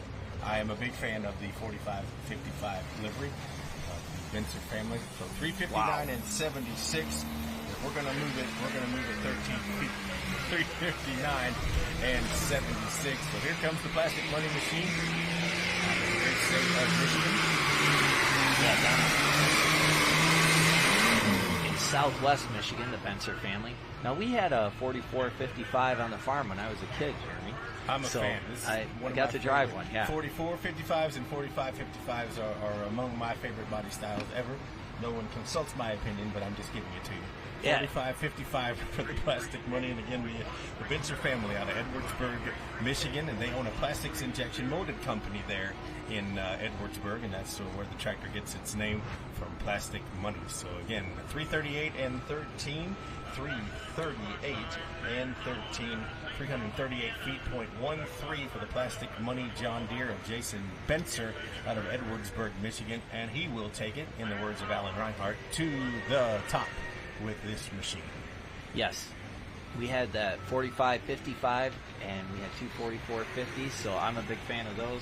Yeah. The 44-30, I mean, that's a big one. And of course, you know, if you're looking at you can't go wrong with a 1066. No, absolutely. Of course, I'm preferential to the later style Magnums. Oh, you can't go wrong with those either. The 30 series and that sort of stuff. But here we come now. Up next will be, what side are we going to? We'll wait and see. This looks like the Pro Stock side. Matt Holland with the Glutton for Punishment. Now, I have not ever seen this tractor, so I'm excited to watch it make its pass here this afternoon. It's a beautiful machine. Matt Holland coming to us out of St. Paul, Indiana, just southwest of Indianapolis, with this beautiful Magnum Series 380. Yeah, headed out in Bowling Green, finished in the top 26 there. Just a couple of hooks on this tractor. This is a new tractor that I've only seen in Bowling Green, so. Like I say, it seems to be, Darren, it seems like pro stockers are just popping up everywhere. Like, yes. You wouldn't ordinarily think that, given the investment and the expense that it takes to get one of these machines up and built. But they just seem to be, multiplying. They become more and more and more plentiful, and they're beautiful and fun to watch. No question about it. Don't get me wrong. But I've not seen this machine, the Matt Holland machine. Glutton for Punishment. Southeast of Indianapolis is where this tractor calls home. It's St. Paul, Indiana. And like you say, I mean, pro stock is a growing class. There's a lot of new pro stocks coming out, and man, they are showpieces. Beautiful. Absolutely. No question about it. And the engineering that it takes to build one of these today, and the technology and time spent on the dyno and the chassis dyno, and it's an investment, and it's not only time and money. But here we come now. Here's the Glutton for Punishment.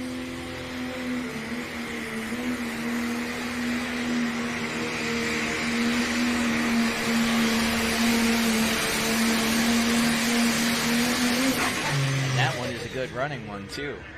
Absolutely. Going to shake things up there. Good run for Matt Holland and the Glutton for Punishment. I'm impressed. Strong runner. Over here on the Super Farm side, Joe Bush, Boone, Iowa, Fear the Deer. Joe Bush Ag Repair and Wayne Lamori teaming up on this tractor. And you always see those hoodies, the Joe Bush Ag Repair hoodies. I need to get one of those. But yeah, Boone, Iowa is where they call home, and this Fear the Deer is a tough runner. Good to see them out. Joe Bush doing the driving today, and of course team driver with Wayne Lamori. They kind of take turns on this Fear the Deer machine out of the Hawkeye State. And they won at the regional national level up at the Dairyland Super Nationals in Tomo, Wisconsin with this tractor. So Matt Holland makes his pass. We'll give you the distance as soon as we get it. But here's Joe Bush. Fear the Deer.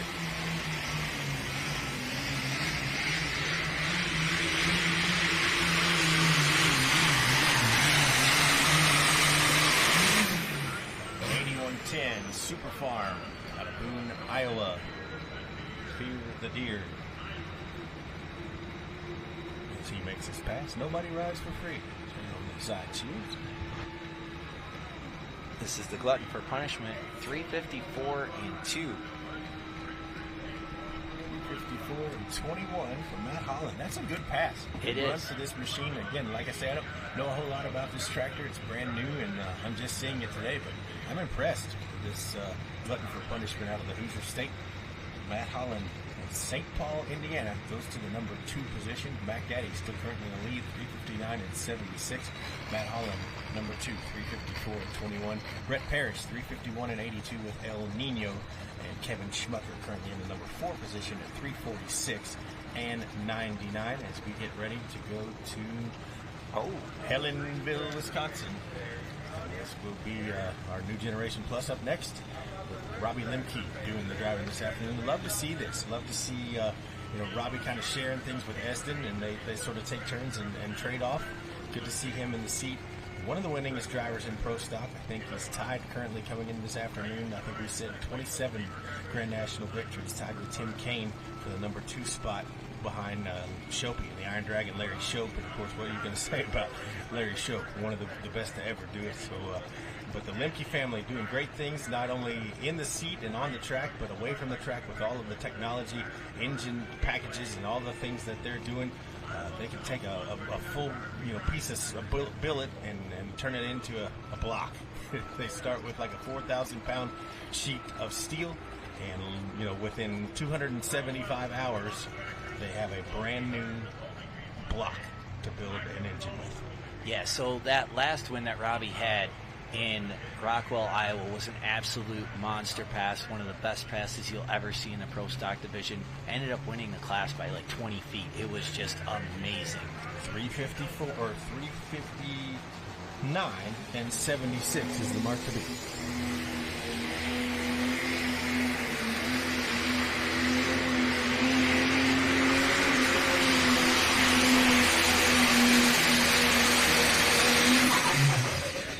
All of our Pro Stock competitors are leaving it all out there on the track today.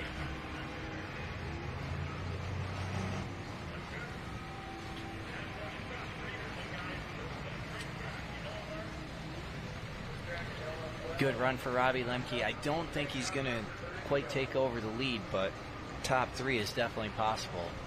As you're looking at Gary Shavink's new attitude, former Grand National champion on the Super Farm side, out of Reedsville, Wisconsin. Reedsburg, Wisconsin. So Gary Shavink and the new attitude, 1466. This guy's a former sled operator for many, many years. Pull distance for Robbie Lemke, 337 and 98. 337 and 98. 337 feet, 9.8. New Generation Plus. Here comes Gary Shavink.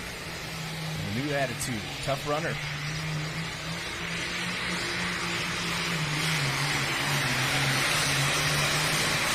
And it looks like we're just bumping and bumping and bumping with every vehicle over on that Super Farm side. Absolutely, and Shavink is no slouch. He won the class in Brandenburg, Kentucky this summer with this tractor. Grand National champion on his rookie tour back in 2022. As you said, he was a longtime sled operator and worked on local organization, ran the whole circuit and the sled and everything for them. So 330.78, 330 and 78, 330 feet, .78 for Gary Shavink, the Reedsburg, Wisconsin-based new attitude. Good for the number 4 position currently.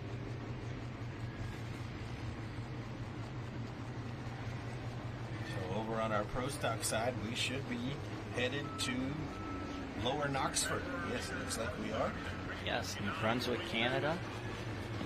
For Chance McGrath comes in number 3 Grand National points.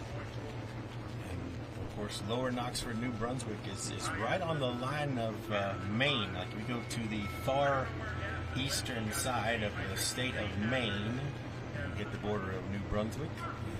That's where Lower Knoxford is, right there along the line, about 150 miles from Bangor, Maine. Just a close 19-and-a-half-hour drive here to Sandwich, Illinois. Right, and of course, this tractor's been out on the circuit all summer, so Chance has been flying in and out, and leaving the tractor different places and then coming back to it. Of course, the family owns and operates several implement companies for Case IH. They have, I think, 3 locations there in the Lower Knoxford area, and they also own a potato farms as well as a big potato packing facility there in New Brunswick.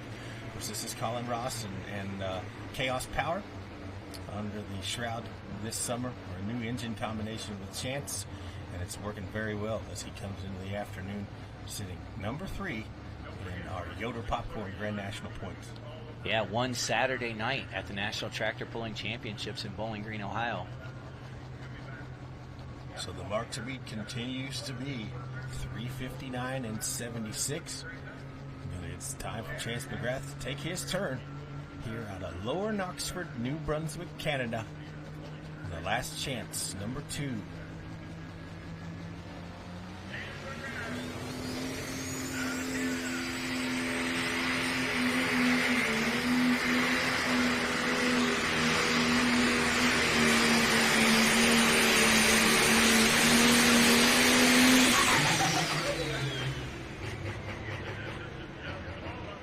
right there. Yeah, he's going to be close to that 350 mark according to the Yoder Popcorn leader sign. So 354 and 21 is currently number 2. We'll see what he's got up his sleeve here. Here comes John Silsby and the Crop Doctor. Former Grand National champion as well.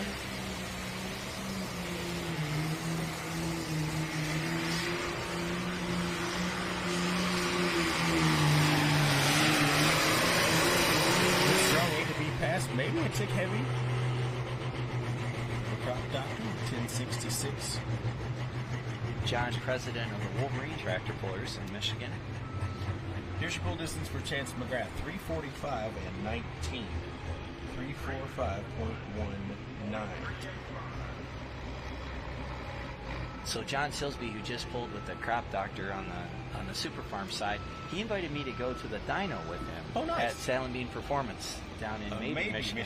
Yes, down near the Ohio border. And that was a very enlightening experience. It was really, really cool to be able to go with a competitor and watch them dyno their engine. So how does that work? Cool. Like, I mean, I know there's quite a bit of extensive things they have to do, but then like they hook everything up and then you just kind of sit in there and watch what happens, and then you kind of get a readout on what it did? Yeah, so actually you split the tractor in half and then you roll the front half with the engine back into the dyno room. Okay. And there's a lot of safety protocols and everything. Need to keep everything safe in case something does go wrong. Sure. But you hook up all the probes and all the sensors, and then you make passes on the dyno to simulate a pulling track. And I mean, it's just a really, really cool experience and a good event, and ended up writing a story on it for the Puller magazine. Well, and it's working out because he just took the lead. 341 and 38. So John Silsby will take it to the top. Fear the Deer and Joe Bush into the number 2 position at 338 and 41. Jason Benzer in the number 3 spot, 338 and 13. Deer Tracks in the number 4 position at 331 and 51. And Gary Shavink currently number 5 at 330 and 78. All right, that's going to bring up Braden Schromick out of Williamsburg, Missouri, with the Youngblood. He's a new dad. He is. Now, Braden has had a really, really good year. Sure. He has won at Toma, at the Wisconsin Dairyland Super Nationals, and at the National Tractor Pulling Championships in Bowling Green. So, I mean, you become a new dad, you win 2 of the biggest pulls in the world. I mean, that's a pretty good year. That's a pretty good summer, no doubt about it. And then all the other stuff they're doing. Of course, the Schrumicks have a huge farm operation there in Missouri, and I know they also do some real estate and some renting. Like I think they have some Verbos and Airbnbs up that way in the Kansas City area. But Braden, one of my favorite things about Braden is designing this tractor from the ground up. Like, he has a YouTube channel, and if you go out and look, like, you can see this tractor basically come to life, from CAD drawings all the way to the chassis build, and then that paint is proprietary Schromick orange. Like they designed it all. Like, even that orange it's a very specific orange just to their team. So the Youngblood coming to us this afternoon out of Williamsburg, Missouri, right there between St. Louis and Columbia on 70. So Braden Schromick, perfectly capable of getting the job done here. The young man been pulling for 10 years or so in grain farming. James Ray continues to lead with the Mac Daddy at 359 and 7. Again, wins at Toma and Bowling Green for this tractor this summer. Braden Schromick and the Youngblood. Of course, his dad Brian, tough competitor in his own right in the Super Stock Diesel ranks and in the Pro Stock ranks. And the unlimited mods with a little sixer that he had there at one point. And he currently has a light super called Red. Yep.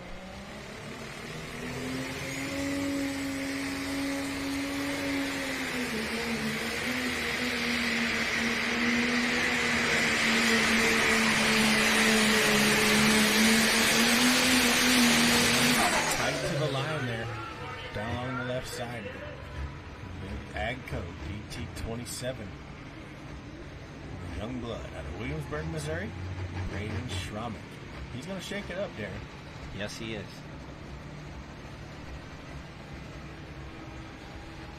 I don't know if this is good enough for the number 2 spot. We'll mark the distance here and let you know.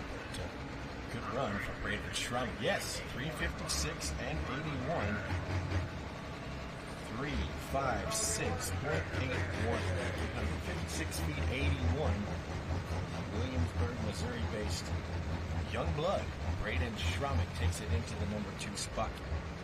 James Ray continues to lead at 359 and 76 as we get ready for Ryan Anderson. Over here for Green Galvanized Stairs out of Hoopeston, Illinois. The international known as Checking Out. So a lot of people have asked, well, why did you name this tractor Checking Out? 1256 International. Ryan and his family are morticians. They're funeral directors there in Hoopeston, Illinois. So that's where Checking Out gets its name.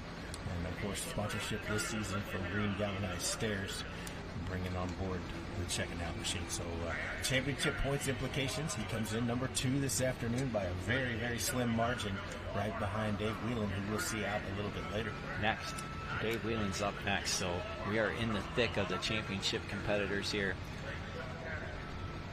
So has wins at Farley and Brandenburg, Kentucky this season with the machine. First in Rockwell, Iowa as well.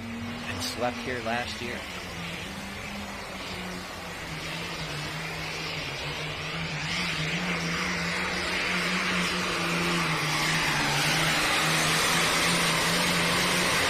Crop Doctor was 341 and 38.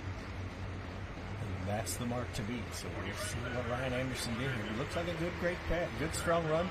Yes, it does. International 1256 for Green Galvanized Stairs. Check it out, Ryan Anderson. I want to commend our track crew here in Sandwich for the job they're doing. Sure. Sometimes in afternoon sessions, you'll see the track go away. Not here this afternoon, staying very consistent. And your new leader, Ryan Anderson, 341.935. 341.935. So 341 is apparently the sweet spot right now.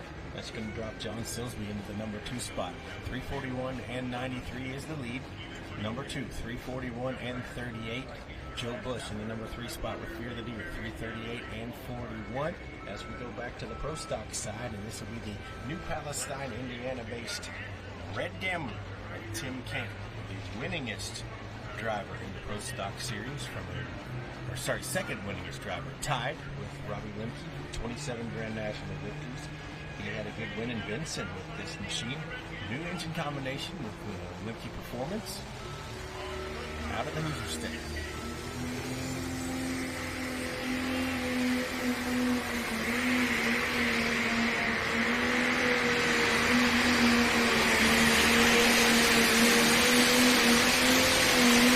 Right there in the thick of it, no doubt about it. That tractor was weighted perfectly. When they pulled that replay, fans, make sure you watch those wheels just ever so slightly off there, just carrying it straight down the runway there. Good pass for the New Palestine, Indiana-based Red Gambler of Mr. Tim Kane. There you go. 362, 485. How about that? 362 and 48 for the Red Gambler. He said, I will see you, James Ray, and I will raise you one. 362 and 48. Red Gambler takes it to the top with that pass. Tim's going to be ticking to death there. Now, will it hold is the question. We've got just about, it looks like 7 or so left waiting in the wings, and some of them are fairly tough. But 362 and 48, the current mark to beat for Mac Daddy. 359 and 76 in the number 2 spot. Youngblood goes currently in the number 3 position, 356 and 81. Glutton for Punishment currently in the number 4 spot. Matt Holland, 354 and 21. And Rhett Parrish sitting 5th now, 351 and 82. As we move to our high torque super farm side of things, and this is your points leader, the Tipton, Michigan-based My Last Excuse International 1066 of Dave Whelan. Yeah, Dave, a former snowmobile racer, actually raced John Deere snowmobiles on ice ovals back in in the 70s. So That's still something I've never done. I've never ridden a snowmobile. I'd love to do that one of these days. Jeremy, you'll have to come up this winter. There's not enough snow in Louisville, Kentucky. No, there's we don't get near what you guys get, but I would love to do that. There's not really enough snow where we live most of the time anymore either, so you have to go up north to do it. But it's riding a snowmobile is definitely a good time, and it's not cold when you're out there. I don't know if it's the adrenaline rush or the helmet and all the. If you have the right clothes, you're comfortable, and it's a lot of fun. So. Good deal. Well, I know a lot of people like do backcountry trips for days and days and days. It'll be fun to do that one of these days. But here comes My Last Excuse, your points leader. Comes in today 2 points ahead of Ryan Anderson.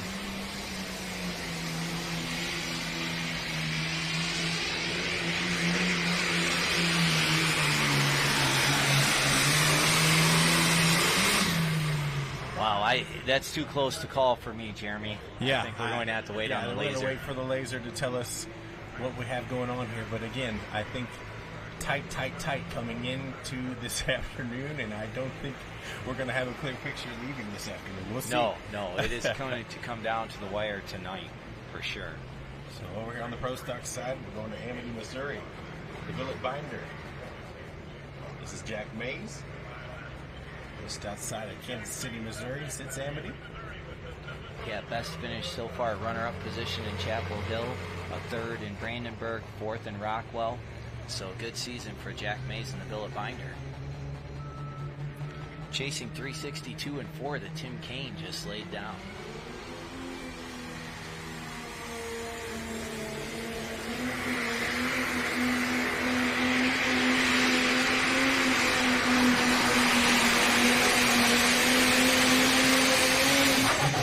Good run for Jack Mays, the Billet Binder, out of Amity, Missouri. There, to your point, Darren, the tracks are holding.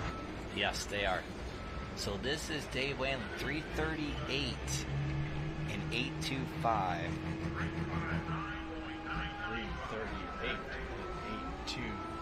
338 and 82. So Anderson currently sitting 341 and 93. So checking out 341 and 93, the Crop Doctor 341 and 38, and My Last Excuse 338 and 82. So Whelan comes in with a 2-point margin.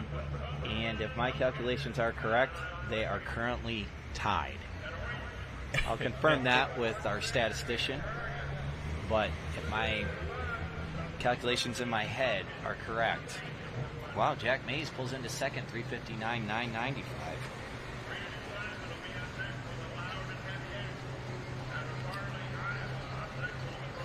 Up next on the Super Farm side is going to be Shane Maston, the Thumpin' Pumpkin. Pro Stock leaderboard, Red Gambler and Tim Kane, 362 and 4. The Billet Binder, Jack Mays, who we just saw at 359 and 9. The Mac Daddy, 359 and 7. The Youngblood in 4th, and Glutton for Punishment in 5th. This is Shane Maston, the Thumpin' Pumpkin from Niles, Michigan. Do some region pulling with us.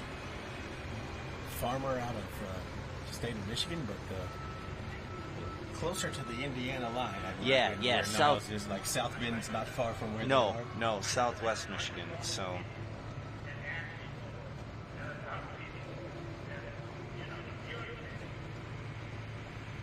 And Dunlap is confirming, Mr. Hartwell, your suspicion. They are tied currently.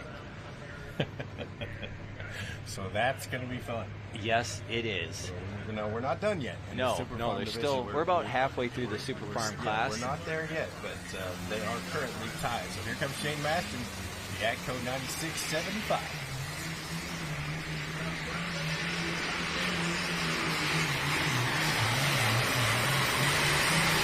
A good run for the Thumpin' Pumpkin. Yeah, not a far trip over here from Niles. I would say probably about 3 hours or so from Niles over here. So farmers out of Michigan. So here's the 8400R, the loud and heavy X, as he makes his trip here. Brandon Simon. We're going to see Brandon driving the injected funds later on, which is your Grand National points leader, defending Grand National points champion tractor as well. So Brandon doing the driving for Brent Meyer this afternoon. Well, I believe this tractor, RJ drove this tractor, or one of the tractors, last week. Yeah, I think RJ drove this one last week. In Canton? Yes. And he won. Yeah. This tractor won last weekend. Yeah, this tractor got the win there in Canton, Ohio in the On first Friday session night. on Friday night. Yes. With RJ at the controls. And I think that was his first Grand National win in a pro stock. Right. He's already... They got 2 titles. He won the semi-title and of course the Light mod. Light Yep. mods, yeah, as well. So And in the hunt for another one here this evening. here comes Brandon Simon.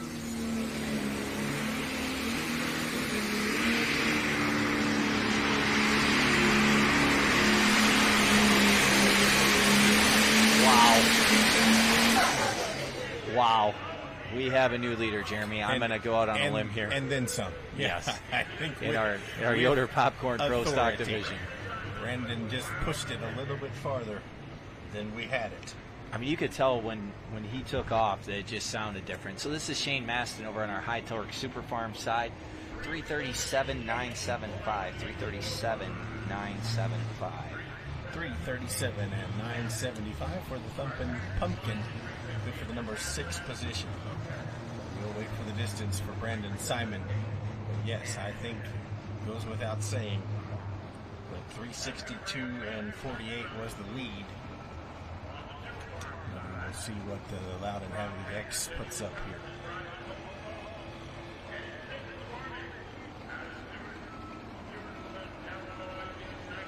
The Checking Out tractor continues to lead over on the High Torque Super Farm side at 341 and 9. John Silsby and the Crop Doctor in second at 341 and 3 as we watch Brandon Simon take over the lead. 378, 845. 378, 845. So, again, Brandon Simon takes it from 362 to 378. So the Loud and Heavy X still on kill this afternoon out of Farley, Iowa. And what can you say about the Simons that hasn't already been said? Tough runners, no doubt about it. And Brandon threw one down here. Let's go over to the Holy Smokes machine. Matthew Lindstrom doing the driving out of Hager City, Wisconsin. This tractor, Steve Yeage's tractor out of Minnesota. Holy smokes. So Steve Yeage is chaplain with the RFC, former Mack contractor.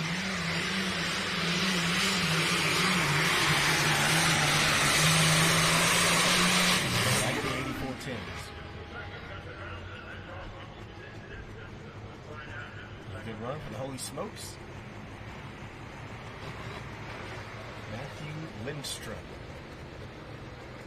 for Steve Yeage. Over here on the Pro Stock side, we have a name that's going to sound familiar to a lot of you folks. Nick McCormick from right here in Illinois, Stewartson, Illinois, the Diesel and Dirt. Absolutely. 337 and 97. 337 and 90.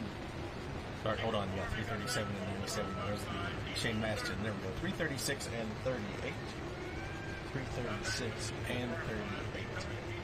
336 feet for 38 for Matthew Lindstrom. So checking out continues to lead the Crop Doctor in the number 2 spot.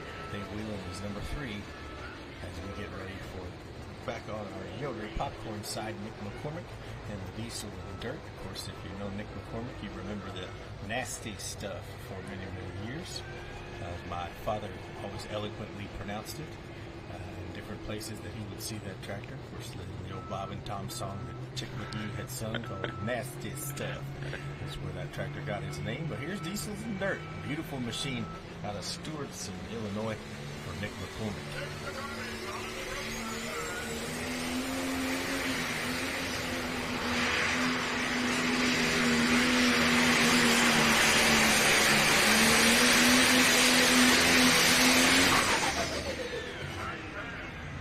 That's a good run there, too. I think he may have just pulled into second place. Good, strong run from the machine known as Diesels and Dirt.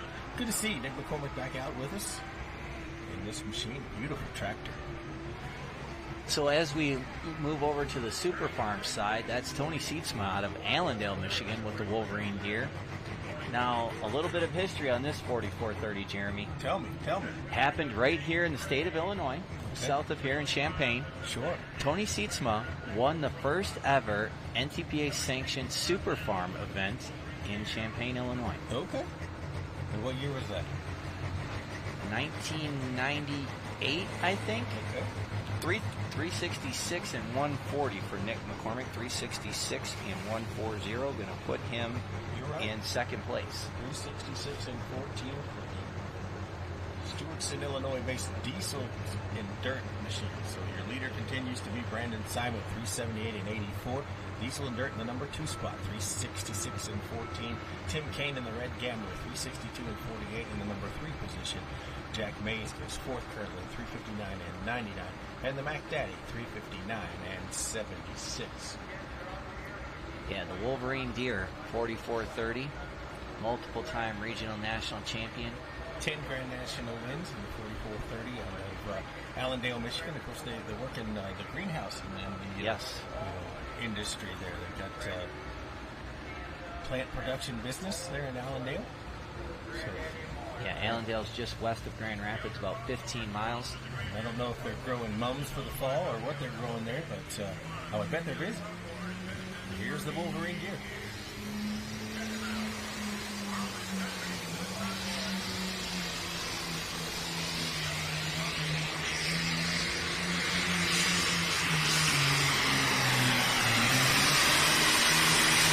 Good run for Tony Sietsma. Absolutely. The old John Deere 4430 Wolverine Deer.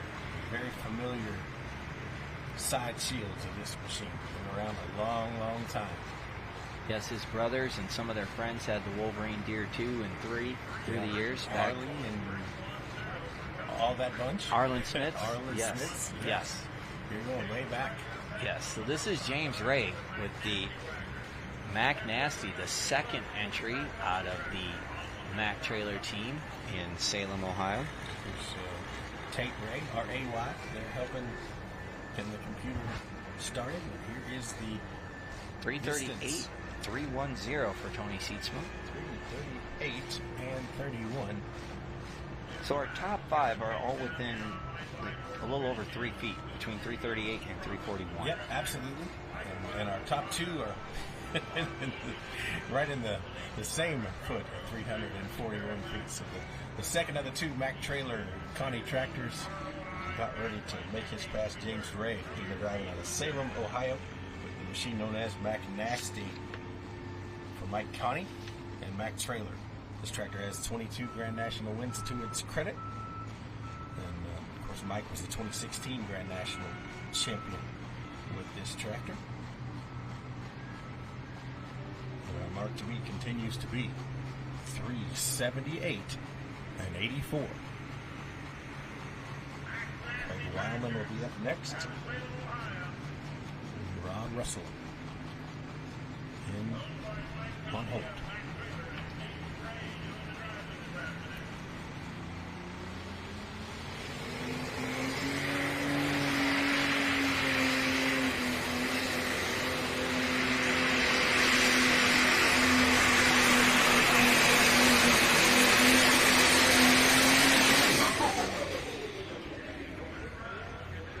Strong run. The Yoder Popcorn Pro Stockers, 10,000 pounds maximum weight with the driver, 680 cubic inches, one single turbocharger.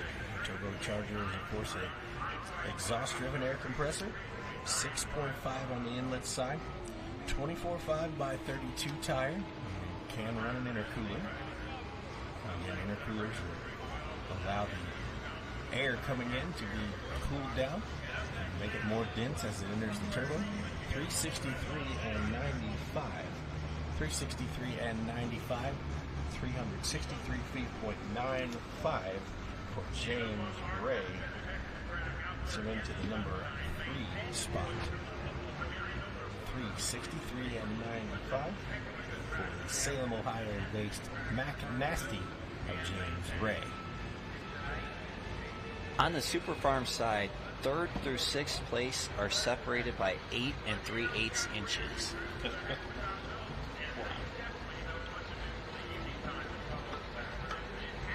track appears to be holding, which is going to be good news. And hopefully it'll stay that way through the evening.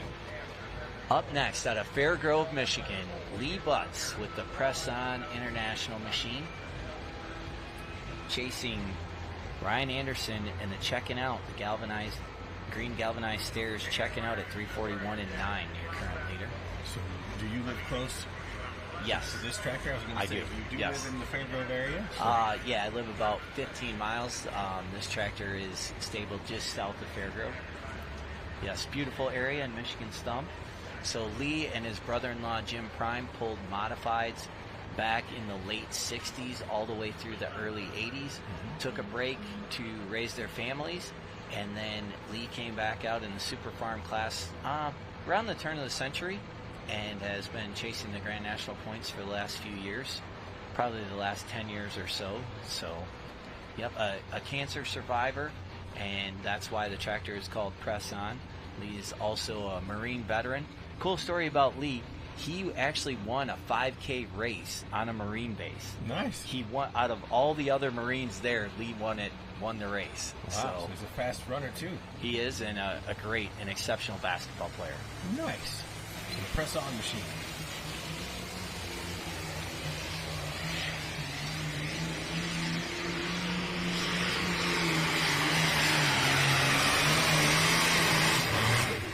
Good run for the press-on machine. And it's always good when you can win at Bowling Green. This tractor, of course, Yes. was So the winner, session 4. yeah, that's Lee's first win at Bowling Green.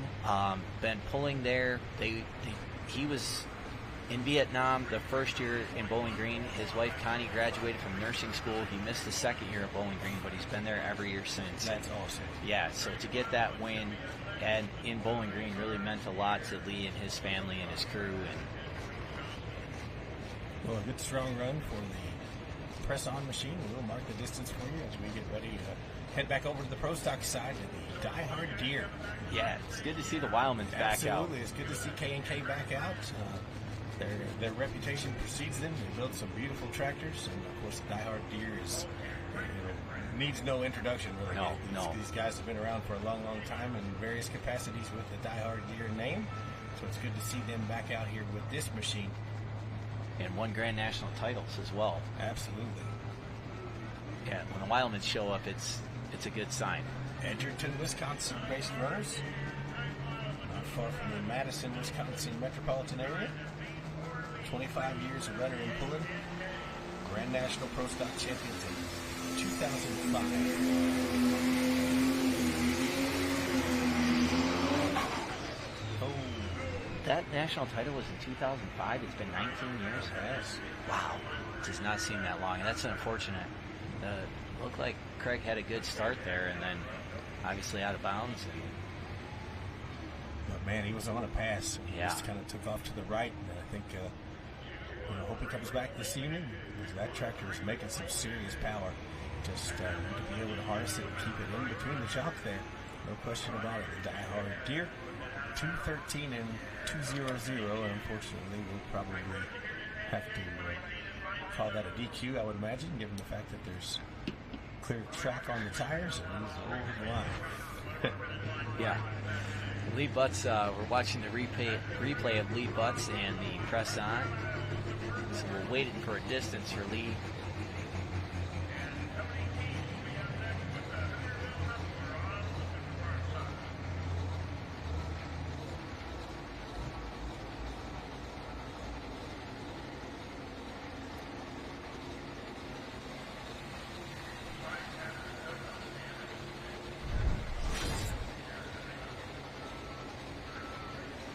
So as we await the distance for Lee Butts, we will head on back over to the Super Farm side.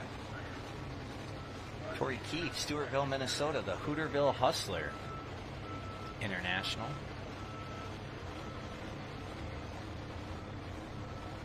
Super Farm machine coming in here and from Atoma. There's a Brandenburg, of course, with this machine. There's some region pulling with us as well. Tough runner, the 1066 Hooterville Hustler. Mark to beat. Still 341. 93.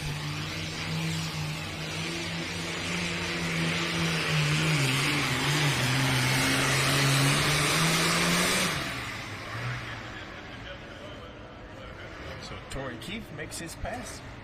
1066 Hooterville Hustler. And here's Lee Butts' replay. So there'll be a distance here. So Rob Russell, former Grand National champion, 4 times, 3 in the Super Stock division and 1 in the Pro Stock division. Prescott, Iowa, the workhorse pro. So super stock puller for many, many years. Talk about Lee Butts. Same with Rob Russell. Takes a break, raises the family, comes back later on. And here is the Hooterville Hustler, 325 and 83. 325 and 83. 325 feet, .83 for the Hooterville Hustler. So your leader continues to be Ryan Anderson at 341 and 93. The Crop Doctor and John Silsby at 341 and 38. Lee Butts in the press on is 339 and 14 for the number 3 position. Yeah, we're down to our final 3 in the Super Farm division. Rob Russell chasing 378 and 8 that Brandon Simon laid down. The Loudon Heavy X. 9 Grand National wins for the workhorse.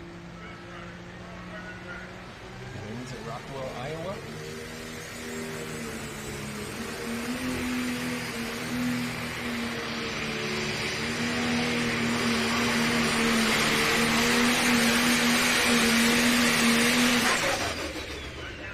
The workhorse, Pro Stock Edition, Rob Russell out of Prescott, Iowa, doing work this afternoon. You're in session number 1 at the Great Sandwich Fair. You're watching live on Full Pull Live. Jeremy Krieger bringing you the action along with Darren Hartwell. Happy to be with you this afternoon, sir. Yes, always good to work with you, Jeremy. We want to thank everyone for bringing us into your living rooms and onto your phones. 347, 850 for Rob Russell, going to put him in 10th place. 347, 850. 347.85 for the workhorse, Rob Russell. So Loudon Heavy X still in the lead, 378 and 84. Diesel and Dirt.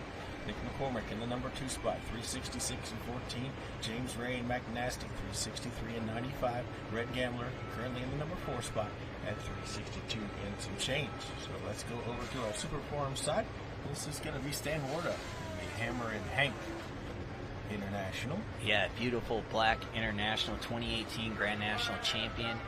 Stan and his son Matt is his crew chief. Now this tractor named after his father-in-law Hank. They were at a regional national pull. They weren't sure what to call it, and I think it was at their hometown fair. They surprised his father-in-law and told him they were calling the tractor Hammer and Hank. So again, Berrien Springs, another one of those towns that's close to the Indiana line, I believe. Yes, it is far southwest Michigan.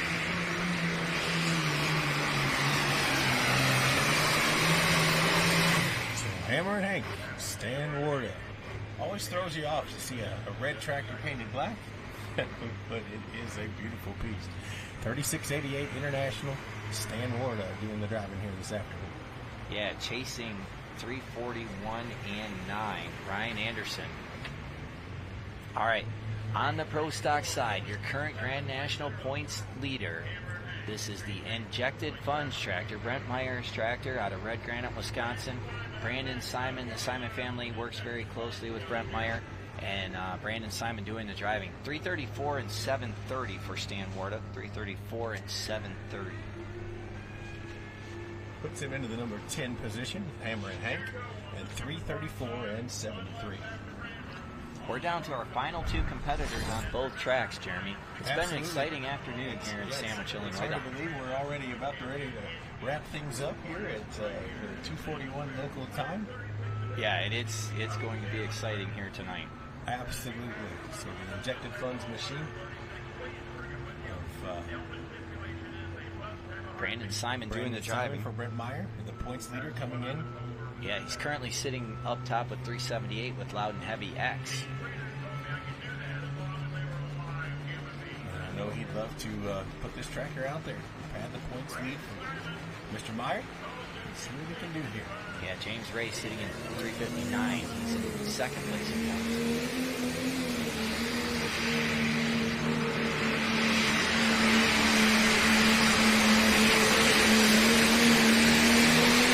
Wow. That's a good run. That's a strong pass. Left 350 in the dust there. So we'll see here. Yeah, trying to build on that 7-point lead coming into this afternoon's event. Brandon, of course, at the top of the pile already with his machine. And working well with the injected funds here as we get ready to. Okay, so yeah, 367 and 84. He says, no, I'm not going to put you in the lead. I'll just put you behind me. That's right. Brandon Simon sitting first and second, 367 and 840. I mean, when you're trying to win a Grand National title, these are the kinds of runs you need. Consistent, I mean, a big run, and, 367 and 8 puts him in second place and really good points position. So Loud and Heavy X was 40 out coming into this event. So this is going to be, like I say, does Brandon put himself in contention? I don't know. Like, is it possible that he can pull one out? Or, I know the injected funds was in the lead coming into the night. We'll let the statisticians figure that all out. But a good, strong run from Brandon Simon with both his tractor and the injected funds machine as we get ready for the Brad Hart machine. The Don't Ask coming to us out of Clayton, Michigan. 11 Grand National victories. I believe he comes in with third overall in the points. No, sorry, third time overall in Grand National victories. My fault. I can't read my own writing. Here comes the Don't Ask. A red one with green power.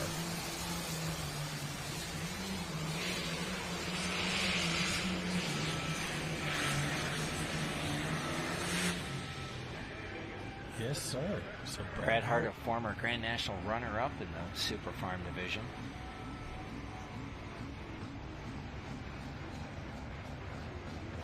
So over on the Pro Stock side, we're looking for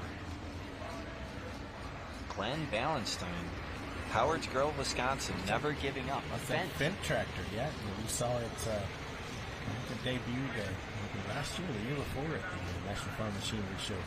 Really cool to see a Fendt tractor out there. So 309 and 50 for Brad Hart. 309.50,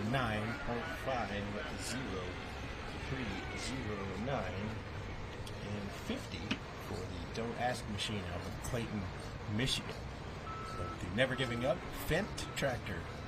Couple of top 25s at the National Tractor Pulling Championships in Bowling Green, Ohio a couple of weeks ago. Ready machine. Normally driven by Craig Ledwick. Lemke provides the power. 942 Vario Fendt sheet metal on this machine. Beautiful tractor. It's never given up.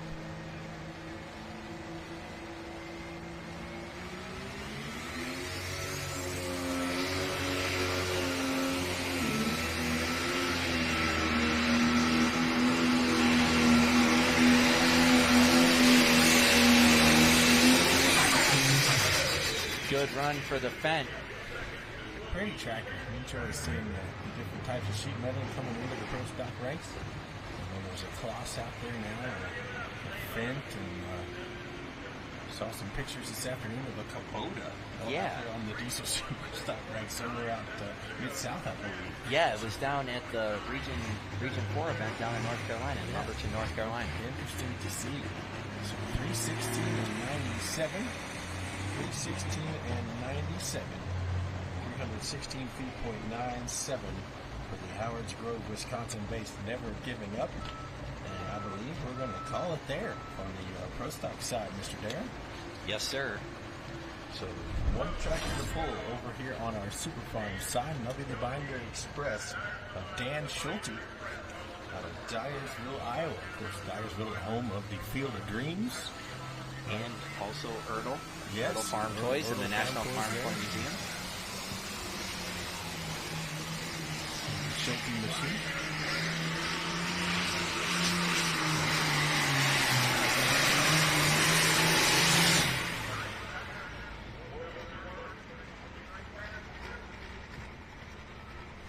And the other thing about Dyersville, just like 6 or 8 miles from Simon's Pull in Right, Farley, Iowa. Not far. Yes.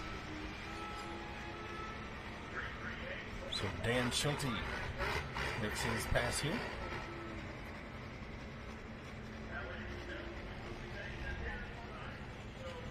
So here is your Pro Stock Top 10, the way they finish, fans. Loud and Heavy X of Brandon Simon is your leader, or your winner, 378 and 84.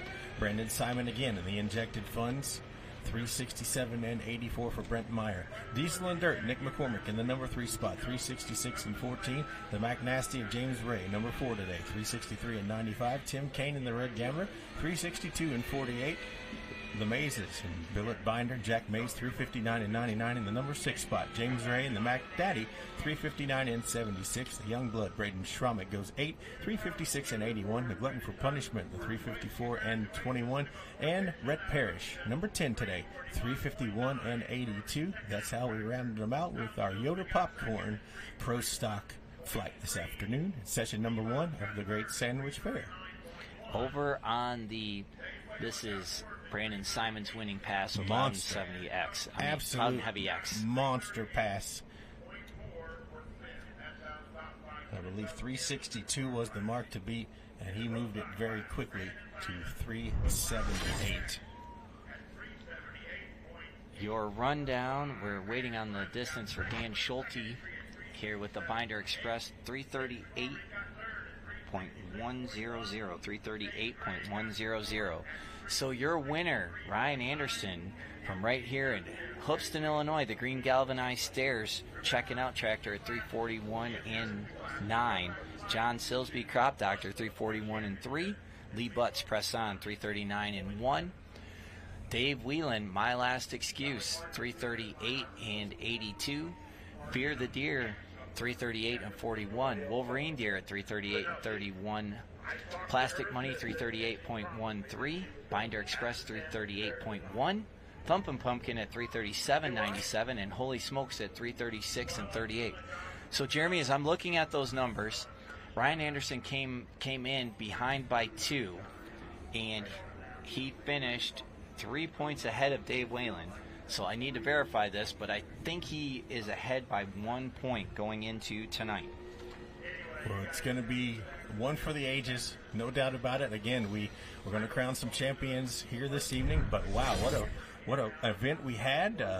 So it's been great. Darren, some final thoughts here before we sign off this afternoon. But some championship implications coming into the evening.